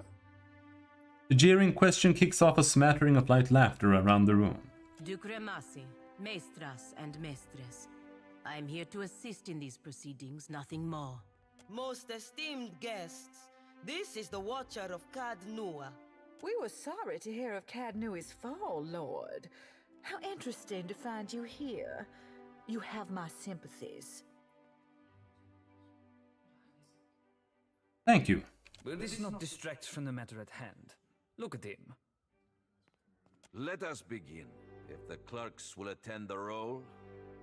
Albina Carnetto, Duke Remasi Storanzo Miscelona, the Archmage. Devils take your role, Nero. This isn't a Songretta Ducala. We are all here. Let's get this over with. They may not be violent, but these fine people are all ruthless in their own way. The roads they took to reach this room are littered with their enemies. If this goes badly, at least there's enough wealth in this room to cover our funeral expenses several times over. Very well. Then let me extend my sincerest thanks to our shareholders in attendance. In deference to present company, we will proceed in adherence. Director Castor, you stand accused of nothing less than gross incompetence, mismanaging of resources, willful deceit. Grave charges all. A low murmur starts up around you as the crowd reacts. We have examined the evidence available to us. The numbers are not in your favor, Director. But you will have the opportunity to explain yourself. Now, Alvari. Agrasima, Your Excellency. Esteemed Council, I bear Maestro Castle no ill will. We have always treated one another with great respect, but his time is past. I put it plain, the company is bleeding resources. We have identified numerous sources of Adra, and yet, how much of it ever reaches the Republics? The expedition to Pococahara was but the latest failure. Trained workers and supplies gone, and for nothing. The loss of the expedition was out of my hands. In any enterprise, there is risk. Some risk, Castor. The question is whether you have overreached. I have more, Your Excellency. Your coin, lords and ladies. Where has it gone all this while? Not to mines and industry, no. The director has spent the bulk of it on frivolous experiments. That is absurd. Animancy research has gotten us where we are today. Precisely. Enough, Alvari. Watcher, you have had some involvement in these experiments. Do you have anything to add?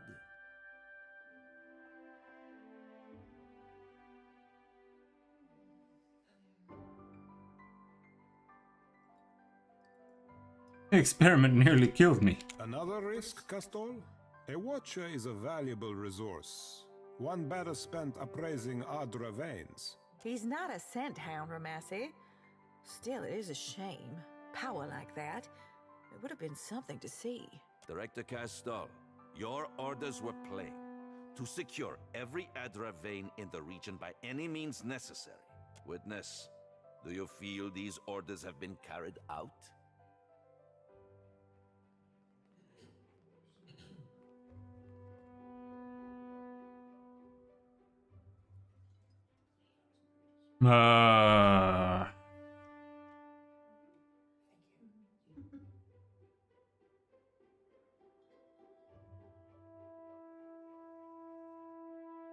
I do think he did his best.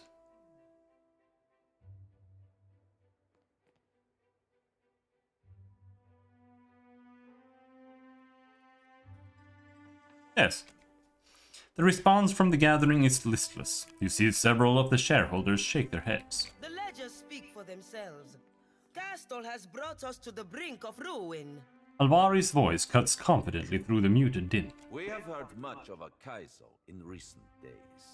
I wonder, Director Castor, just what are your plans for the fabled city? Nero taps his quill against the desk in steady beats, looking on calmly. Kaizo holds an enormous quantity of a luminous Adra. Our research has already yielded results. If we can establish an outpost there, then... Castol has scarcely started his sentence when a handful of the gathered investors start to jeer at him. If we take this opportunity, we can accomplish far more than we initially believed. I could make you rich, lords and ladies, beyond your wildest dreams. You may be rich in a century or two. Have you that long to wait?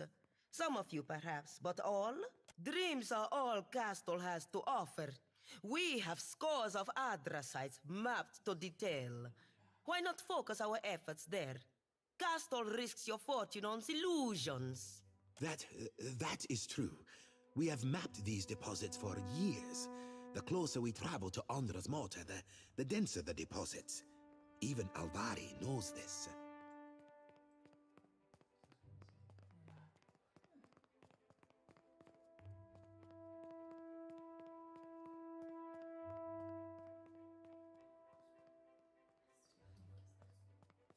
There is a network of Andra at Ukaizo. That's why Aethys has gone there. Much to my dismay, I can no longer dismiss that statement out of hand as lunacy. Nero scrawls a small note onto a piece of parchment. Even if there is Adra past the mortar, let us grind down the whole of it and be done with the place. Or will the Songreta war against the natives and sea monsters for the next 100 years? We have heard a great deal this day. Alvari, have you any final arguments? Only this. That Director Castle has betrayed his station and our trust by allying himself with a Principe captain by the name of Furanti. A Principe captain? You have evidence of this, Alvari? The word of a witness?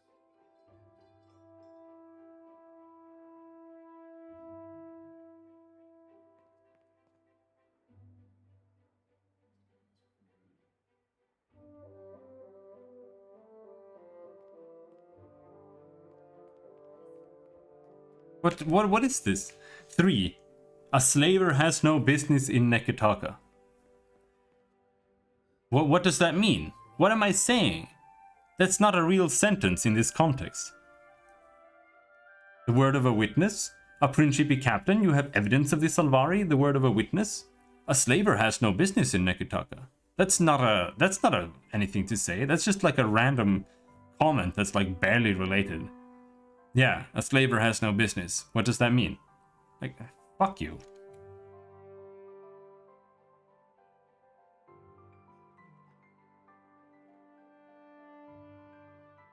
Well, Castell was trying to skirt Wana law and wring some profit from the slave trade. You cannot bring us Adra, so you ply an older trade, Castol. That isn't... Or is it that you were trying to line your own pockets, Castol? Daring. More daring than I would have suspected. No, my lord. I swear it. Castell wipes his brow with a sleeve. I think we have heard enough. Any final words? My lords, ladies, our enemies will make for Ukaizo in short order. The The Valiant Trading Company must be ready. It needs decisive, effective leadership, now more than ever. With the Watcher's aid, we have the opportunity to claim an overwhelming victory. One that will carry us all into the history books. Assuming he means to help us. We will see, won't we? You have heard all the accusations against you. Castal, any final words? Everything I do to help the company. You know this. 2 years ago, you entrusted me to establish the Luminous Adra trade. I will continue to serve you, dutifully, and to my best ability. I know now that Alvari has hungered after my position for years, just as she will hunt after yours if you allow her to rise. She would cast Margaret off her throne if she could.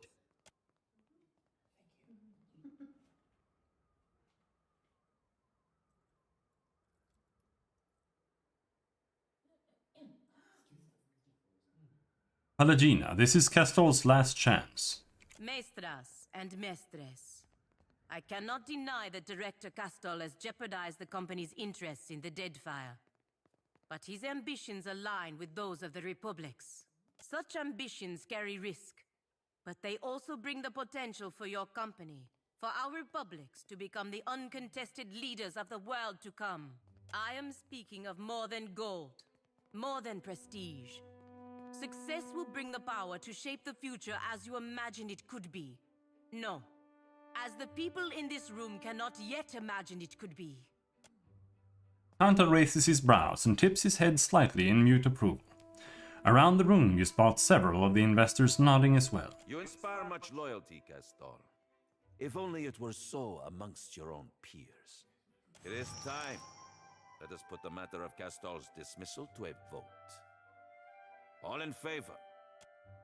Around the room only a scant few hands rise. As the seconds tick past, the silence broken only by the dutiful scribbling of the clerks, it becomes clear that the majority favors Castor. Castor keeps his gaze fixed upon the floor, wringing his hands. Nearby, Alvari has gone still with shock, her mouth parts, gaping wordlessly. She turns a horrified look upon the Kampa. You have overreached, Alvari. And the Songreta does not take kindly to being called away from our business to indulge your schemes. Sate your ambitions in the living lands. Lueva Alvari, I hereby strip you of your rank and title, and pronounce you exiled from the Valiant Trading Company and the Valiant Republics by order of the Songreta Mea Compressa. This is a serious mistake. You can't That was fucking harsh. I believe that brings this meeting to a close. Agressima Watcher. Director Castal seems to be in a state of some shock.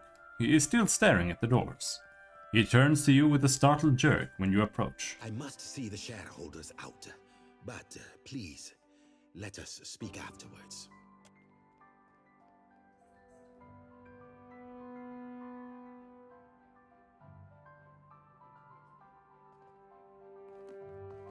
The living lands.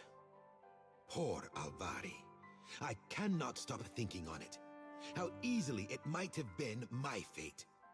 All my achievements gone in an instant. He spreads the fingers of one hand, mimicking a burst of air. Well, she brought it on herself, didn't she? The members of the Songreta, they are not to be taken lightly. What's the plan? Well, I am still director, and our ambitions have not changed. We move forward. The council wishes for results, so we will give them results. The Royal Deadfire Company will not sit idly by while we claim Ukaizo. If we set out now, they will do everything in their power to stop us. So, we know the threat that the Royal Deadfire Company poses. We must strike first. The Royal Deadfire Company has a primary powder house in the Brass Citadel. The bulk of their powder is stored there, and from there delivered to the greater portion of the ships of the Royal Fleet. Destroying that powder house would make for a crippling blow against the fleet. Enough to make an occupation of the Deadfire seem little better than a fever dream. Of course, the building is very well defended. You cannot simply walk inside. It might be impossible if the Royal Deadfire Company had not decided to use the Adra formation inside the powder house as a source of illumination. With Alet's machines and your talents, walls are little obstacle.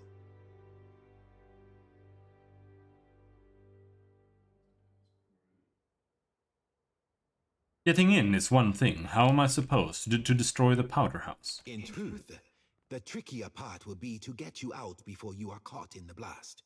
The powder house is a tinderbox waiting to blow. But Alet has a solution. A device that will give you time in which to make your escape. She will explain more. She waits for you at the spire. Remember, be cautious. If anyone learns of our role in this, we may wish that the Songretta exiled the both of us. Ooh. But, yeah.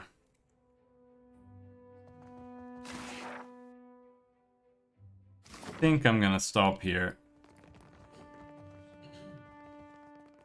I don't feel like doing more. I want to map paint, it hurts. I assume that means playing shitty Paradox games.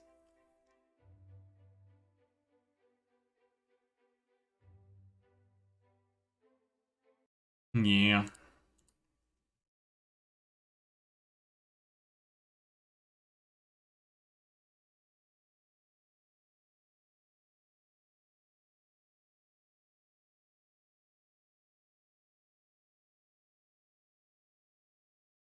I wanna die. But that'll be that. I don't wanna play more tonight. There's gonna be a bunch of big quests now, I think. I don't feel like starting them. So I'll see you tomorrow. Have a good night. Bye bye.